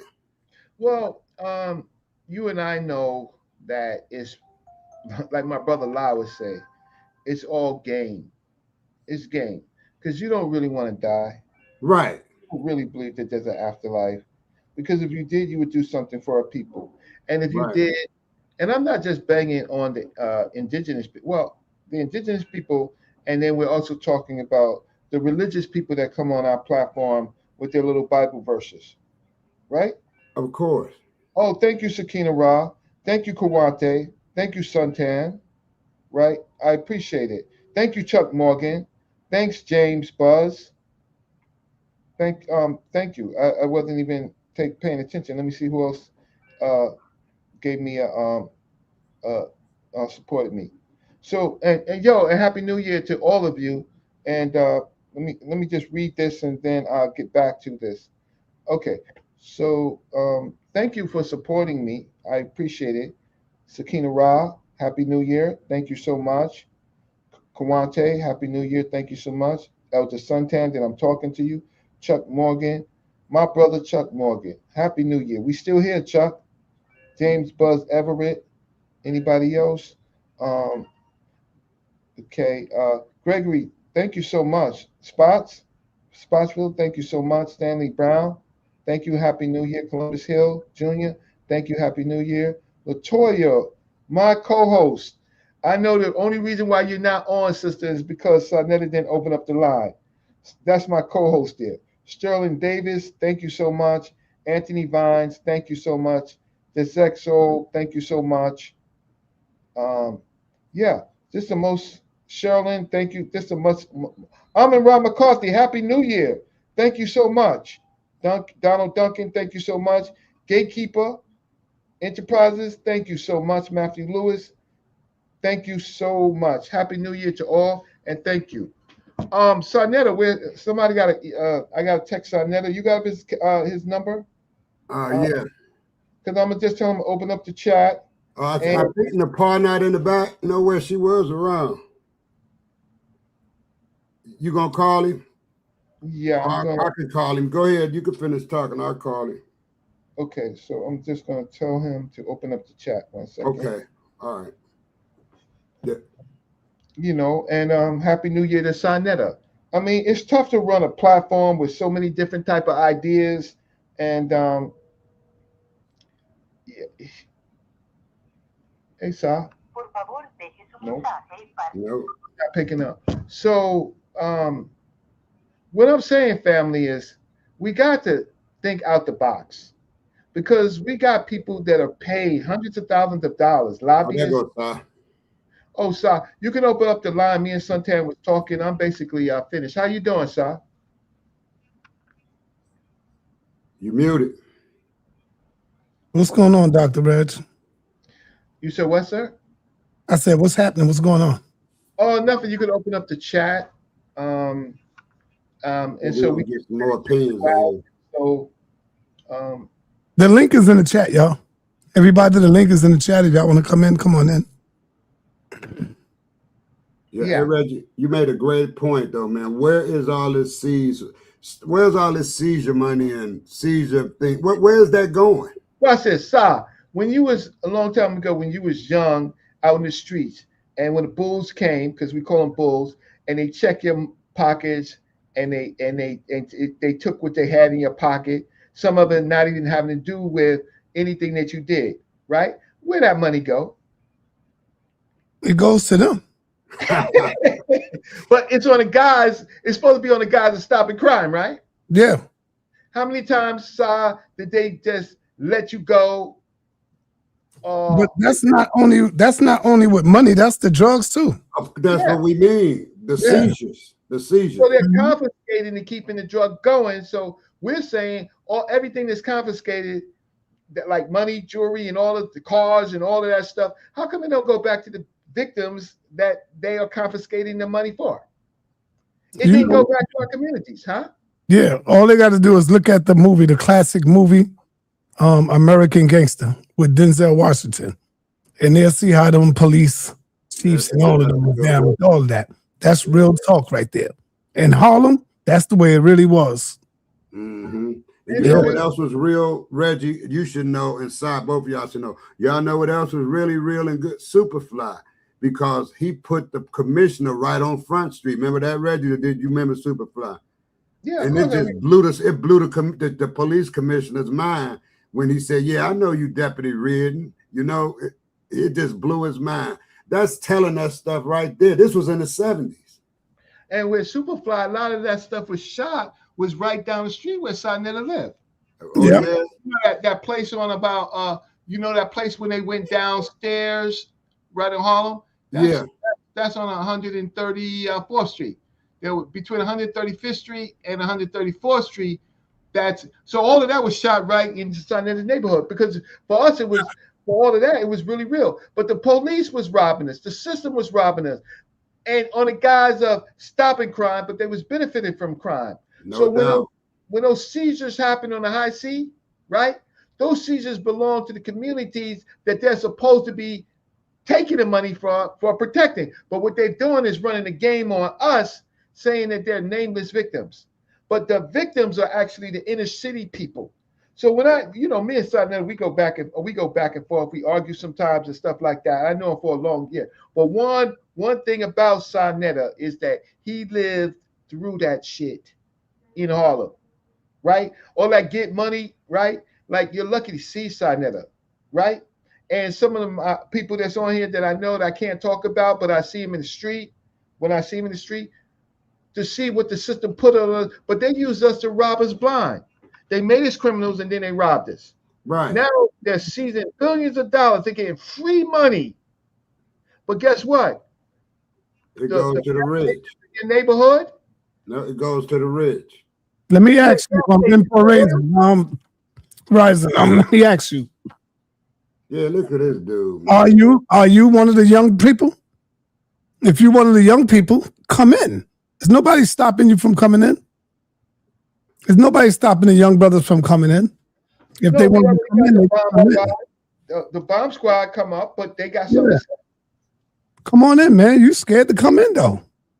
Come up. You talking about the old heads. What you need challenging the old ideal. These not our ideals, my man. These is truths. This is what happened. We lived at this. This ain't no ideals.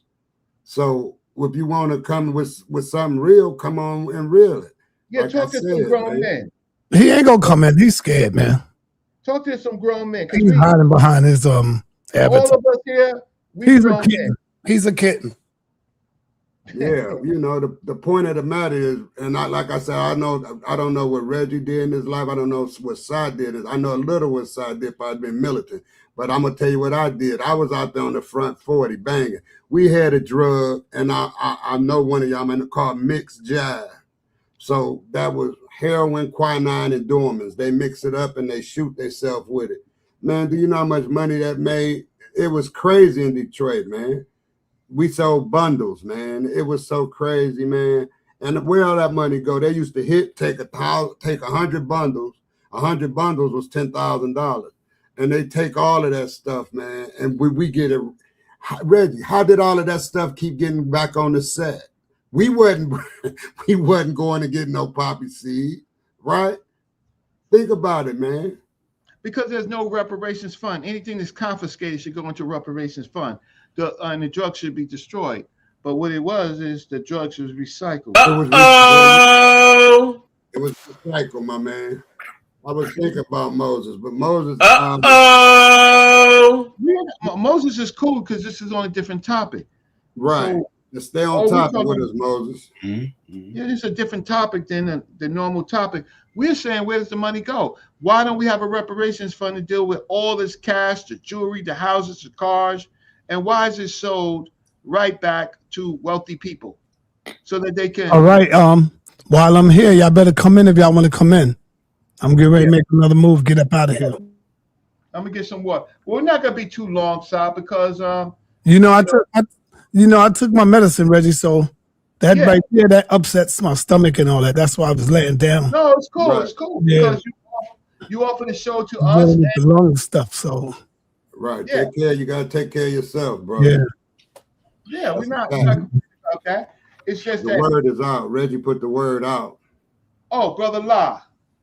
Peace. I'm gonna get some water or something like that. Go ahead. I want to come in. Y'all better come on now. All right. So lay down. A piece to the platform, man. Peace to you. I'm gonna say ancestors, protection and safety, and much success be around everybody for this upcoming new year. Thanks for letting me on the platform. Okay, I need to paint a picture for y'all real quick, right? So y'all the three older brothers, right? And I'm like the younger brother out of y'all, right? And it's a Saturday morning, and y'all watching.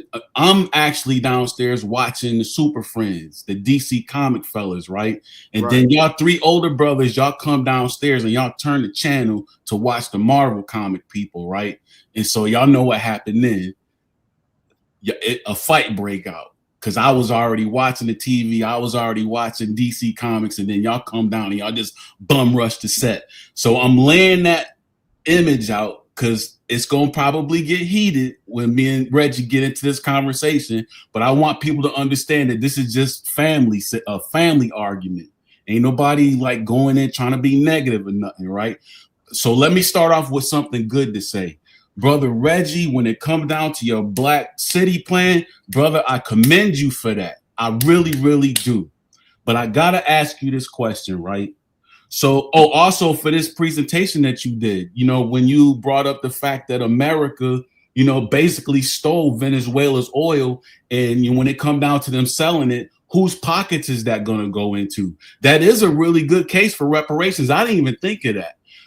And the reason why I didn't think of that is because I'm thinking of another way for us to generate capital. But this is the question, Reggie. In a perfect world, if Donald Trump was to be like, you know what, I want to get these niggas up out of America. Let's just go ahead and get this Venezuela. Let's flip this Venezuela oil over into some reparations money so we can get these niggas up out of America so we can stop hearing them cry.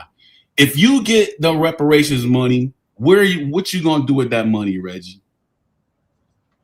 It's not money that I want. It's not money that we want. What we want is policies that provide for ourselves and our children. No, Reggie, the mistake you made is you say we. You got to speak for yourself.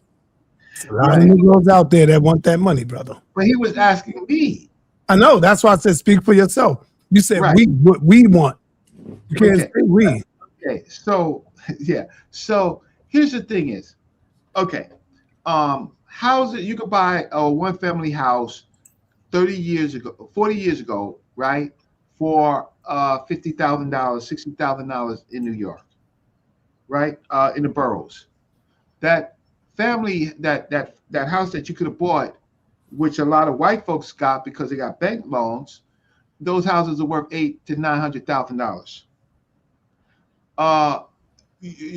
So some of us, not you, but some of us are not sophisticated to understand how to make money on money. So money is a one shot, but okay. So compensation, some type of compensation.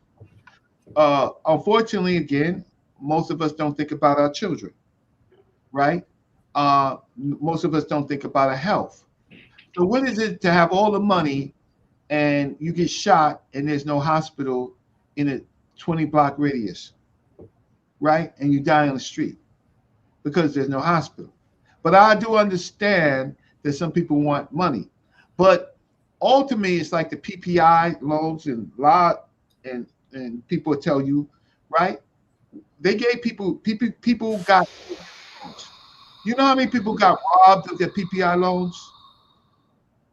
You know how many people got stuck up? You know how many family members killed other family members over PPI loans? Mm-hmm. Right?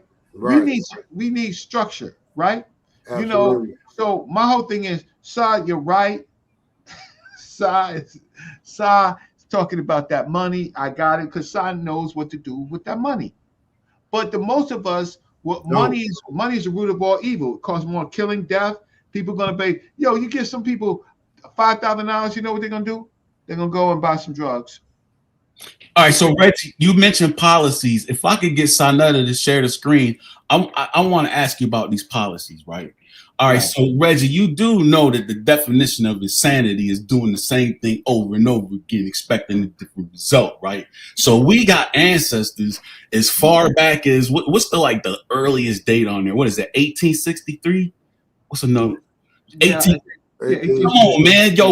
Our ancestors been fighting for policies and fairness and equality, trying to get to a certain level here in America for that daggone long, bro. What make you think it's going to change? Why you think you won't get policies if I just don't understand why you would think that you would get that. Oh, because what happens is what America says, the United States, what it says now in law, right? What it says now in law, right? Now it's different when we didn't have any rights. We didn't have any sophistication. Most of the periods that you're talking about is just right out of slavery. So we've been through it. We should be smarter. Okay, so 40 acres and a mule, that was passed in the law. Here we is in 2026. Passed in the law. Stop it.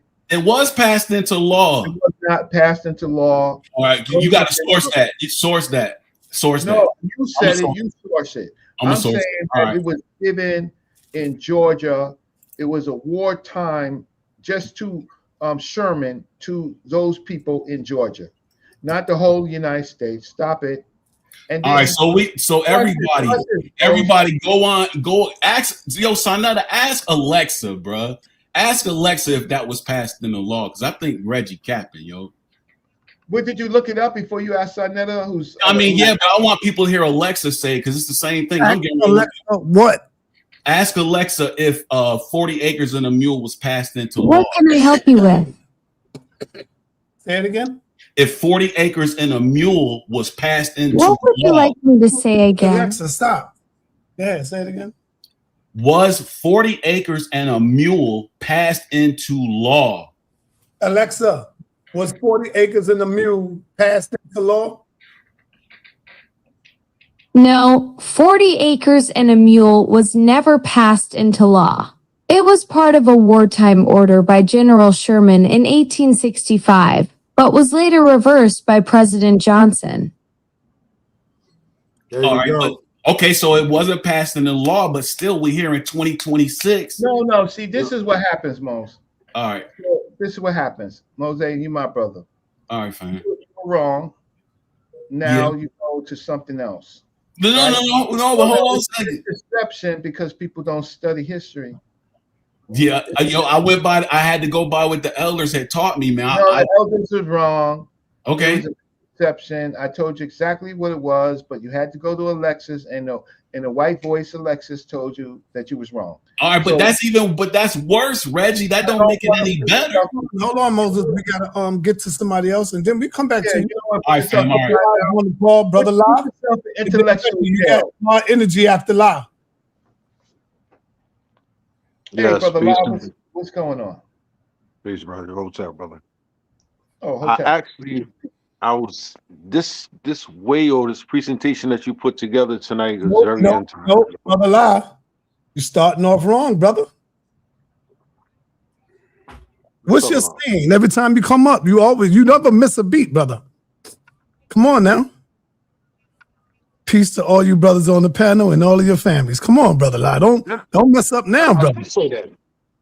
Huh? I did say peace to you brothers on the panel. Peace to And you all of brothers your on the panel. families. In your family. You ain't say all that. Okay. In your That's family. the slogan, brother. You know that. Yes, go ahead, brother.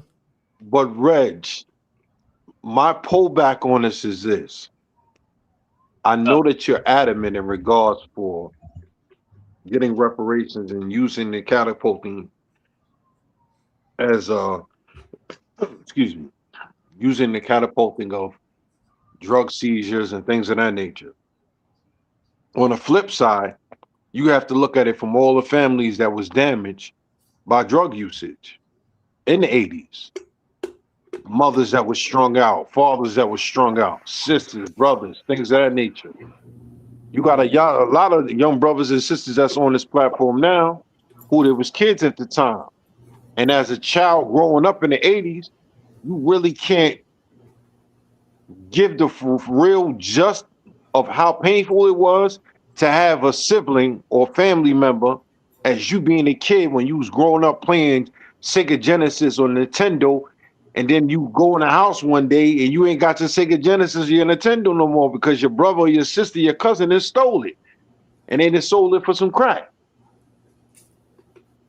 Yeah. Well, Like all of these stories exist, they happen. But not to catapult off and go somewhere else. All those grandmothers and mothers that families were shattered by drug usage. Do you honestly believe if they knew that reparations was coming from drug money, would they take it? Yeah. I doubt it, Reg. Because here's the thing is, the money is confiscated. It's all taken. The question is, once it's taken by the government, where should it go? Where should it go? The money's already taken. What? The money is already confiscated. The houses sold, all that stuff, right? All the bonds that were lost, all of that is confiscated, right? So where should the money be earmarked in? To further doing damage? Because that's what's been happening.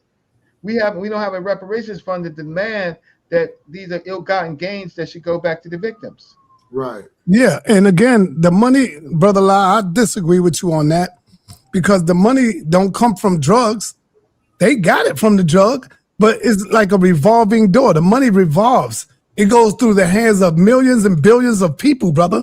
And so once it come out of the drug scene, it's no longer coming from the drugs. It could be coming from businesses like car businesses, anything. So we can't just say it's drug money because it's just fluent. It just travels all over the world. You know, that's how it is today. And hell yeah, the people will take it if they knew it was. Take it. If I knew it was coming from drugs, I would take the goddamn money. That's not what I'm gonna use it for. You're gonna do something right. I'm gonna do some righteous stuff with it. So it don't matter where it come from, as long as we getting it without stealing or taking it, brother La. Right, right. You know what? Let me say this real quick to the panel. When we was coming up, hey, Si, you might have experienced this too. We would be happy to get Narco 5,000 or 10,000, as long as they let us go. And you know why? Because we knew we can get it right back the next day. I didn't see brothers that gave up. Man, I gave that nigga that whole 2,000. He let me go. I was gone. We high-fiving. It wasn't number 5,000. You know, that's how it was in the 80s. We gave that money up just to get away so we can do it again. So I'm telling y'all, man, they took a lot out of that. If you from Harlem and you go back within the 80s, if you know, you know. There was a police named Mustache. Everybody in Harlem knew who this dude was. He was a Spanish-looking dude. He was Mustache. He ain't coming to bust you. He was not a rookie. See, the rookies want to bust you and take you in, put at the death, and write all that paperwork. Not Mustache. Not the OGs that's up in the police department. They taking them drugs. They taking the money, and they kicking your ass and say, yo, get out of here. Right. And you leave. You ain't gonna tell on them. You getting up out of there. That's right. So whenever I saw them coming and they bum rushed the building, I was happy instead of seeing the other ones come in because then I'm going to jail. You're right. Mustache, I'm like, all right, here it is. Give up that money. Hey, Ours name was Cigar. Oh, I heard Cigar coming. I heard of Cigar. Yeah, you see Cigar coming. All you got to do it because he gonna, you know, he know what the stash that he been watching. All you do is point, Cigar, go hit the stash. You can go, you can walk. He wears a mustache and he smokes a cigar because he's taking all the money. Yeah. And he's taking all the money. He ain't giving nothing back. And he's telling people, we taking your money to keep America safe. Oh, hey, Reggie, I'm out of here. You got Sakina Ra in the building. You got God Energy. You got Mega Williams. You got the family in here. So I'm out, man. You got it. Okay. All right, peace, brother. You can take a break. We're not going to be on too long. Yeah. But hey, now, Reg. Oh, hold on. Call me if you need me, Reggie. That's all. Just call me. Yeah. All right, go ahead. Let's be honest and transparent as well, Reggie, since we're on this topic and we're speaking. Because, you know, a lot of people that you're talking about drugs and we're talking about cocaine and this and that, and you got a lot of these people that are Egyptologists, and they're going to start talking about cocaine and mummies. I heard of that. It's not even cocaine, like you said. It's most likely some derivative like cat. But the fact of the matter is, where does the money go? Right. So we need to set up.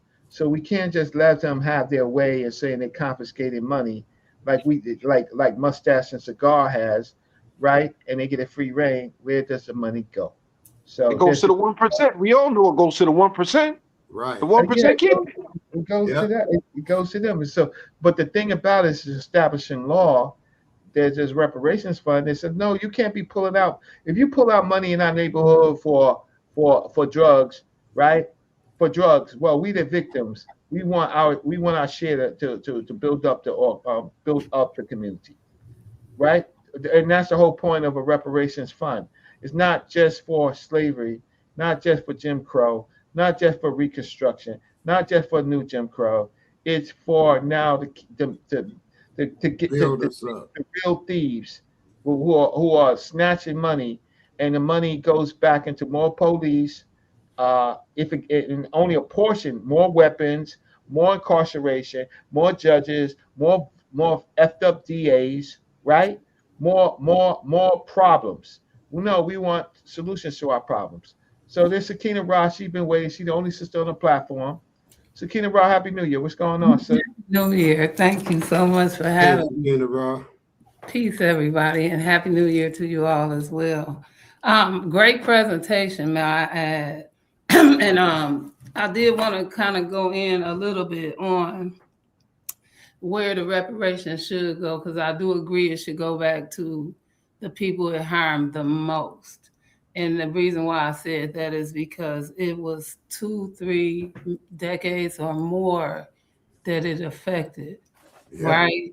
And that's because of not just the cocaine, but the heroin as well, right? It started from the minute, not just the slavery, but they gave cocaine to the slaves. And then when the Civil War, the Revolutionary War, and then the World War II, right? And so we have to think about all of that. And then so when it did hit the communities, the further destruction of the families, and then it started to tear up the neighborhoods, because we brought back the civilized and the civilization in our culture. All of our culture, the things that we brought was dignified, right? And so these are the things that we trying to talk about.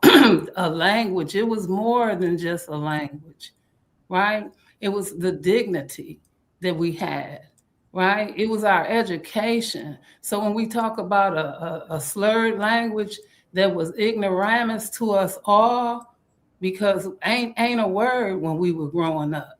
And so that was ignorant to talk like that. That wasn't part of our culture. And so to even make up a book and say this was how we talked, that's not how we talked. We were not taught to speak like that. That showed ignorance in our culture. And to even think that we was taught to speak like that, no. We were not. And that was never part of our culture, right? We were taught to keep away from that. We weren't. So where should the money go that's confiscated? Again, it should go back to the people it damaged the most. A lot of people right now, their success story was coming out of the ghetto. That's correct. So we have a situation where we have a president who's grifting, right? He's telling the American public, we're gonna use your bodies. We're gonna use Latino, African Americans, poor whites from the inner cities, and we're gonna send you out here to get this money. And you know what? You're gonna risk your life. You're gonna die, right? You're gonna be whatever, and your community is not gonna be affected. But we saving America. We saving America, but not the America that you live in. And so until some policy people say, no, this money that you're grabbing on the high seas, it goes into a fund. You don't touch it, right? Then it'll stop. Then it'll stop. It'll stop that. And then what's happening in our communities, all this money is being, where's that money going? All that drug money and all that stuff. Where'd that go? Where'd it go? We want to see the receipt. It goes to the ones that, like you said, it went to a group of people that really don't need it. And therefore you can't find it, because the support groups and whatever is supposed to get it that don't need it really, then they massage it. The misogynistics. So you don't really see the need for it, because it wasn't a need for it. So it's people like yourself and everybody, almost everybody on here, right? Almost everybody that's on the chat, because some people just don't get it. So we have to say, you can't just start seizing money and you can't report where the money go to. And let me land with this, Reggie, and then I'm gonna leave. Two things. One, you pointed out that they said that they were going to reinvest the money when they started taking it, and that was one good point that you pointed out. So for them to reinvest the money, just said that they were going to re-up the investment. What investment? Well, anybody that, like y'all said, that sold drugs, your reinvestment was to reinvest in the same trade so that you could double up the money. That was one good point that you had made. So that was that point right there. And this was the drug trade right there itself, to reinvest, the reinvestment. And then I want to just say this too, to Moses. The 40 acres and a mule was a hoax. The only thing that was true about that was the C note. The C note was very true. The C note was given to the slave owner to give to the slave. That never happened, right? I think I reached out to you and told you if you need to, I could help you out with some things. Right?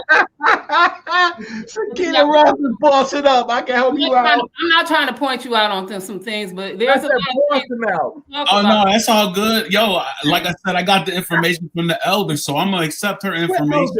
Okay, so because a lot of things that you do talk about, I've talked about as well. And I think because you don't go outside of the Bible, which is fine, and there's nothing wrong with that. But therefore, I was a Hebrew at one time, so I know I can help you. That's all I'm saying at that point. I'm gonna leave it with that. But again, the C note. I'm not a Hebrew. Only reason I go into the Bible, man, because I know that the book is actually about Africans. I wish I would stop. And that's fine. And that's fine. And that's why I said I know I can help you, because I've been there before and I'm there now. So that's all I'm saying. With that, I'm not trying to offend you in no kind of way. That's why I said build, because I don't want to argue with you about nothing. I understand. That's why I said that. Again, building on the understanding. I can understand where you're coming from. That's it. And that's all. So I'm only talking about the C note, and I'm not talking about you. Okay? So the C note is what you want to look for, because that was correct. And with that, Reggie, again, great presentation. Everybody on here so far that I've heard, I'm going back to the chat, but y'all have great views. I don't know nothing about selling drugs though. But yeah, the reaction is it needs to go back, just from my view, to the community that it damaged, and everybody has seen the damages that it has done. With that, I'll say everybody like the video, and Sirius B, Happy New Year to you, man. Happy New Year to y'all as well. Yeah, peace. Happy New Year, Sakina Rod. And Sirius B, peace. Good to see you. God Energy, my man, good presentation. Learned a few things. Have a little problem, but not nothing major to talk about. Maybe on another show. But great presentation. What's happening, God Energy? Thank you for the feedback. I appreciate it. To hear that you feel like I did a good job and you have some criticism for me, some places where I could grow, but overall you don't feel like I did horrible. That's a win in my book. No, you get A+. You get A+. You get wow. A+. I just think that yeah, just some tweaking of methodology, because you combine two different things. So you did great job on Canaanite history. Really great job. The linguistic stuff, I just have a little bit problems with making some people, just because they speak a language or inherited language, African. But we could talk about that in another show. I would love to talk with you about that. And thank you for the grade. I really appreciate that. Much love, much respect. Unfortunately, I missed. You busted Hebrews' ass on Zydek. You busted ass. We all know that Melchizedek was a Canaanite. Yes. But, letting them know to their face that Melchizedek's God was not Yahweh, it was Zydek, right? So if his God was Zydek, how could he be connected to Jesus Christ in any way? Because Jesus Christ came on a Canaanite wave, right? That's why Jesus Christ is a child sacrifice. They want to say Yahweh. They don't want to say Zydek. So you bust their ass. But go ahead. Much appreciated. Unfortunately, I missed your presentation. I joined thinking maybe it was still going. But this topic of the Sandinistas and the Iran-Contra scandal is something that I'm personally interested in. They did us dirty with Field Order 15, aka the 40 acres and a mule. Instead, they did the Homestead Act. They enacted the Great Nadir, right, which rolled back a bunch of the political progress we had made. And I completely agree with you that reparations should come in the form of seizures from the cartels and things like that. One of the arguments they make is that, oh, slavery happened so long ago. Right? Well, this is quite recent, and we can quantify, you can measure the effects here. These are quantifiable, measured effects with recent statistics that have been done on the effects here, right? We have players, I'm sure you covered Ollie North and that crash and things like that, that blew the whistle on these things. So the CIA and the powers that be have been fully exposed. And the accountability that follows should actually be in the form of reparations. Again, it's happened very recently, so you can't say so long ago. And we can see the devastating effects and still identify players that were involved, like El Chapo Guzman, who was popular in the recent, you know what I mean, media sphere, social sphere, whatever the case may be. And him being directly connected to this through his bosses, right? Caro Quintero, Ernesto Fonseca Carrillo, and Miguel Gallardo. These were the leaders before El Chapo. El Chapo was a pistolero. He was a gunman for these people. And these were the guys who ran. And when their operation... I'm sorry, what was that? You need to do a whole presentation on that. You got the history. That's a... if people don't understand, first of all, Black people didn't even have a taste for these drugs until the pipeline was built. The United States built the pipeline to give us the taste, to put that on your, to put that in your mouth, right? Put that in your nose. We didn't have the taste for that.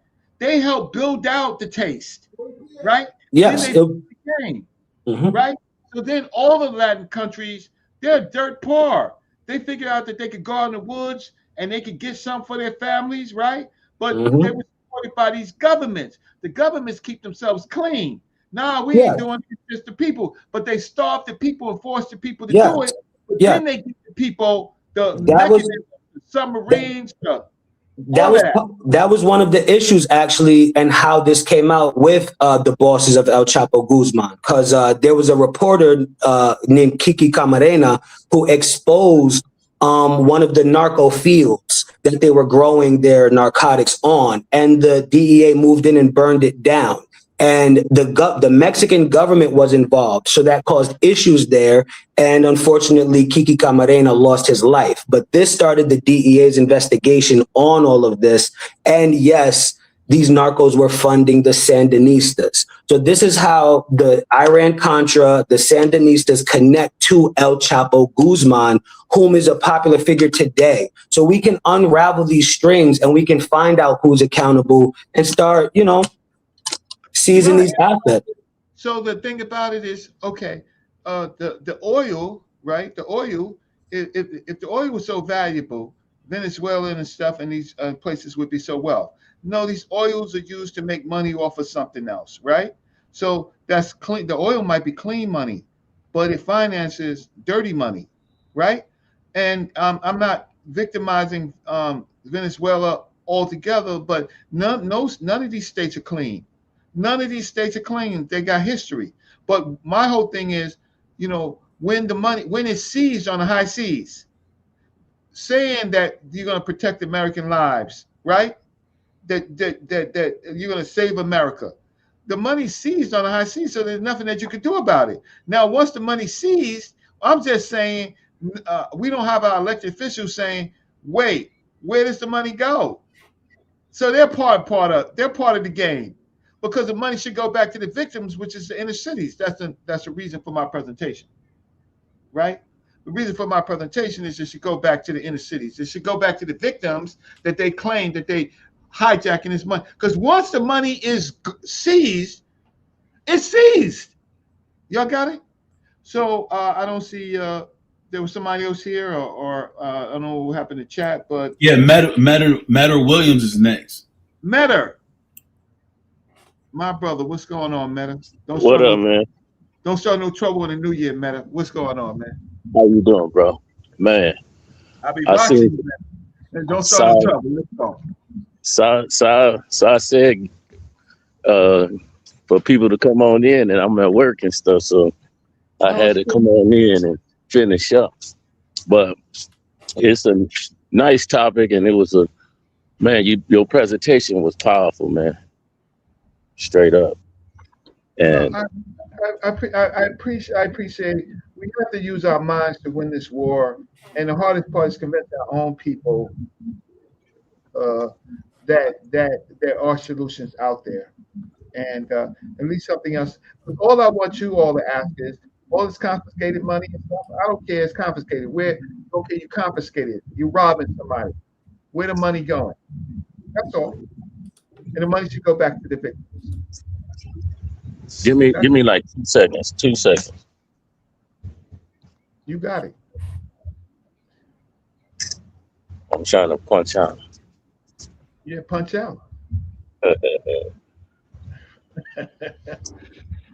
Man, hey, that time clock bully, man. I'm a time clock bully.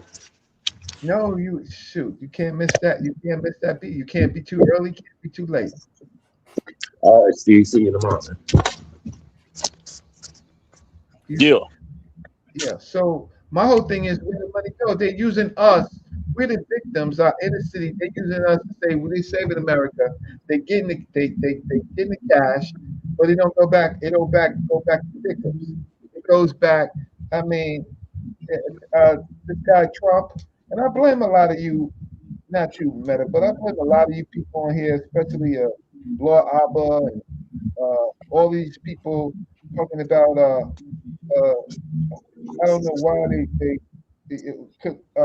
look. I'm not really a Democrat. I don't rock with it, but I know the lesser of two evils. Now we got a chief bully in here. The dude got 34 felonies. Of course, he got staying power. He gonna do anything, everything, anything to stay in power. Any headline, and I'm just upset with some of our people misunderstood, and some of these other people, and especially these FBAs and these abos. Not all the abos, but the ones who was not abos in this case. But the FBAs and all that, it's not black. It's not about being black. It's about the lesser two evils. This is stupid. Now, this guy don't care who he killed, white people or black people. But anyway, Meta, what you got to say? It's your time. I feel like it's we in a recycling state, man. Because you got to also remember how much money that they get to house us in the prison, individual. So they getting back like never before. And then like you said, I agree with you that the money should be watered down to the communities, to better the communities, to get people help. And, to help us, it'll do us more justice by putting the money in the communities than giving it to us, because some people will misuse the money. And even we got to watch people that we trust, but we got to get started. What we got to do is earmark that money back to the victims and let him and break this fake mandate that they have, that it's for invisible victims. No, there are real victims that America did, starting with what we were talking about, and God Energy was talking about, the Ollie North and the Contras. They put that taste in our mouth. We didn't have the taste for that until that happened, right? And then they're gonna turn around, and then they're gonna act like, we're doing this for you. You're not doing it for us. You're doing it to recycle the bag. So that's pretty much it. So you got the Twilight Zone says stop pocket watching. Twilight, come on, bro. So I'm gonna close out now. Thanks, Sirius B. But I'm gonna. Are we Americans or not? I don't understand. Yeah, we are United States citizens. Some of us. So Mose, what's going on, Mose? Man, hey Reggie, I appreciate it, man. I thought you was already run up out of here, bro. Because you said in your presentation earlier that you do math. You said that, right? What? You said that you do math.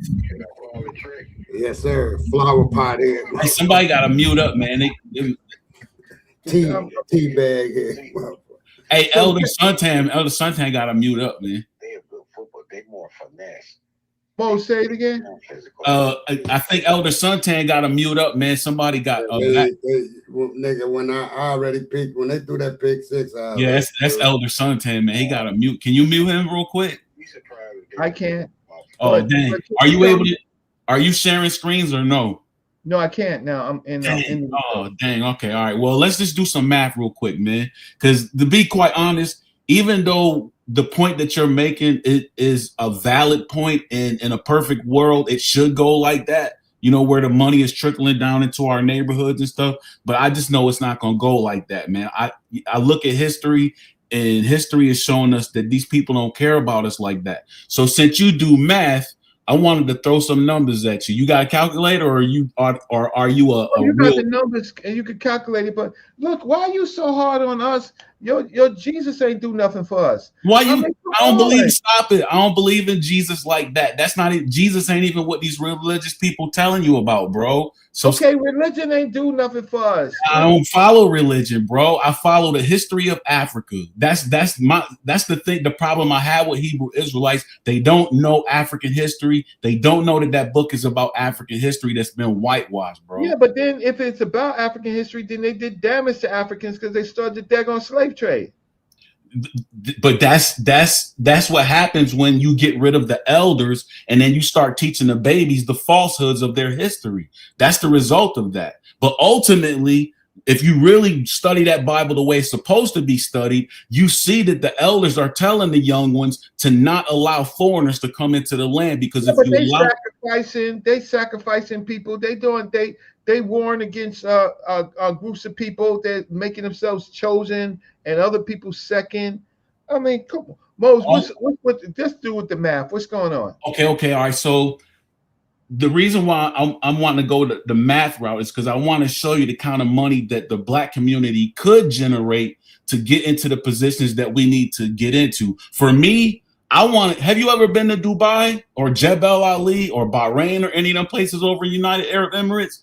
Bro, I've been there, and I'm like, look, after what I've seen them build, I know that we, as descendants of African slaves here in America, can build the exact type of society in Ethiopia, bro. We had our ancestors had an empire in Lalibela, Ethiopia, and we can rebuild that let's call it your Black city plan. We have the ability to do that.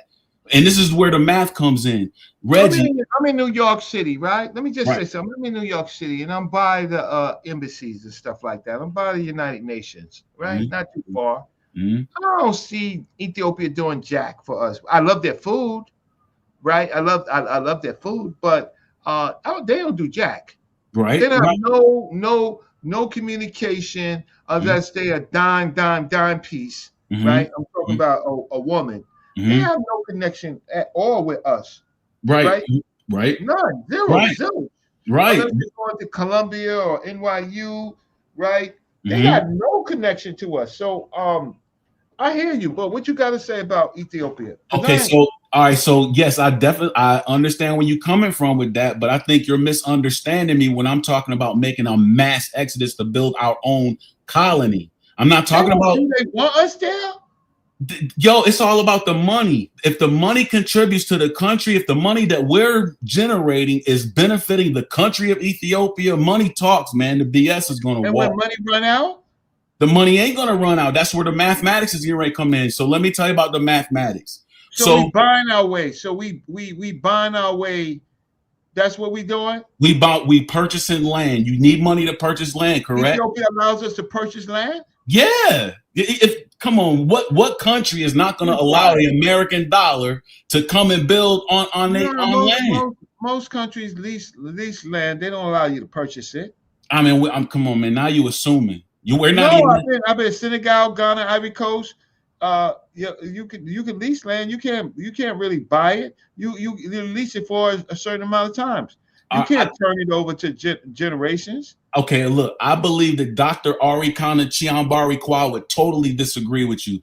She used to be the head of the African Union. She's already proposed the idea of building, what she refers to as Wakanda villages. So it's out there. The offer is out there. It's just a matter of us just showing up with the bag and building our own colony in that particular territory. America's going to allow us to leave with the bag.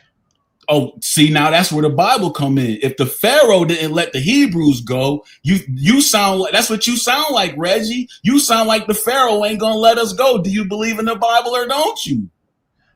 You can't prove that story in the Bible. So, and you can't prove that America won't let us go. Can I add? America, first of all, you leave it with American dollars. American dollars is on the decline. Most. Yeah, but this is the thing. But keep this in mind. American dollars. But Reggie, keep this in mind.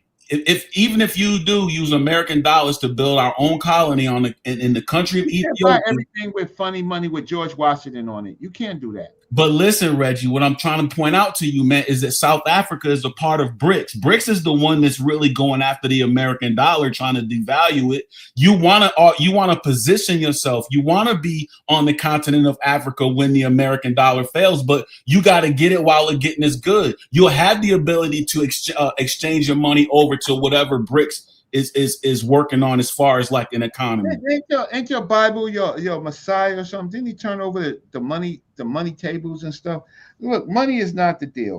Hey, the reason why them tables was getting overturned is because they was using them dollars to fund the Roman Empire, bro. They wasn't using those dollars to rebuild their ancestor society. That's what that book is really about. It ain't about no individual that turned over tables. This is about a revolutionary movement that was going on during the time of the Roman Empire, and these people were trying to get them to understand that. And look, God didn't help them, and God did not help them. Maybe you got some story. No, Reggie, get off that. Get off that religious stuff. The God that you talk about was the house niggas, Reggie, that did not want to separate from the Roman society. Hold on, brother. To the brother's point. sa.neter, I'm getting ready to close the show because I gotta.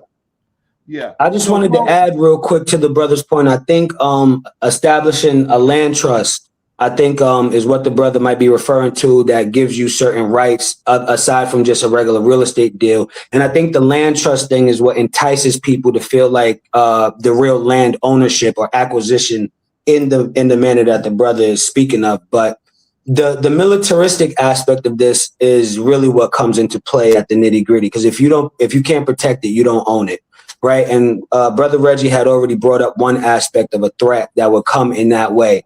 In some senses, I think you could pull it off, right, without being held captive in such a blatant way. But also on the continent of Africa, you have insurgent groups and things like that are trained at the School of the Americas, right? Meaning America pumps out insurgent groups in these third world countries that are trained by America to act on America's behalf. So America does not have to directly attack us or hold us captive like how Pharaoh chased the Israelites. When you get to Africa, there will be African forces that work on behalf of the Americans that have been slaughtering thousands of people already. And what's a few more African Americans to be slaughtered?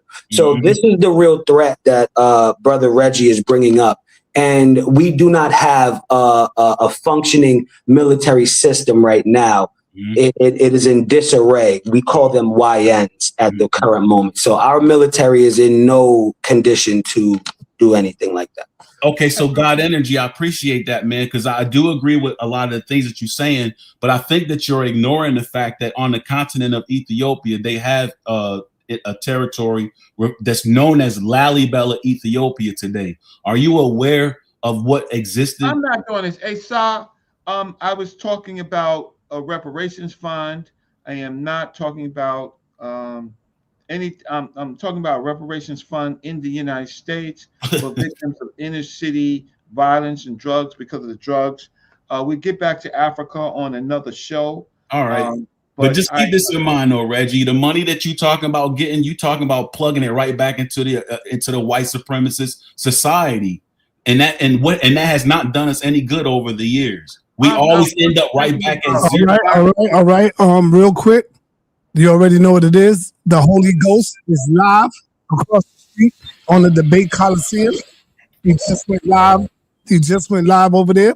He will be taking on Brother Jabari. You know, Jabari give everybody a shot and take on people. So head on over there across the street. That's coming up. It's not today, but he's over there right now, and he's talking about the Jesus sacrifice.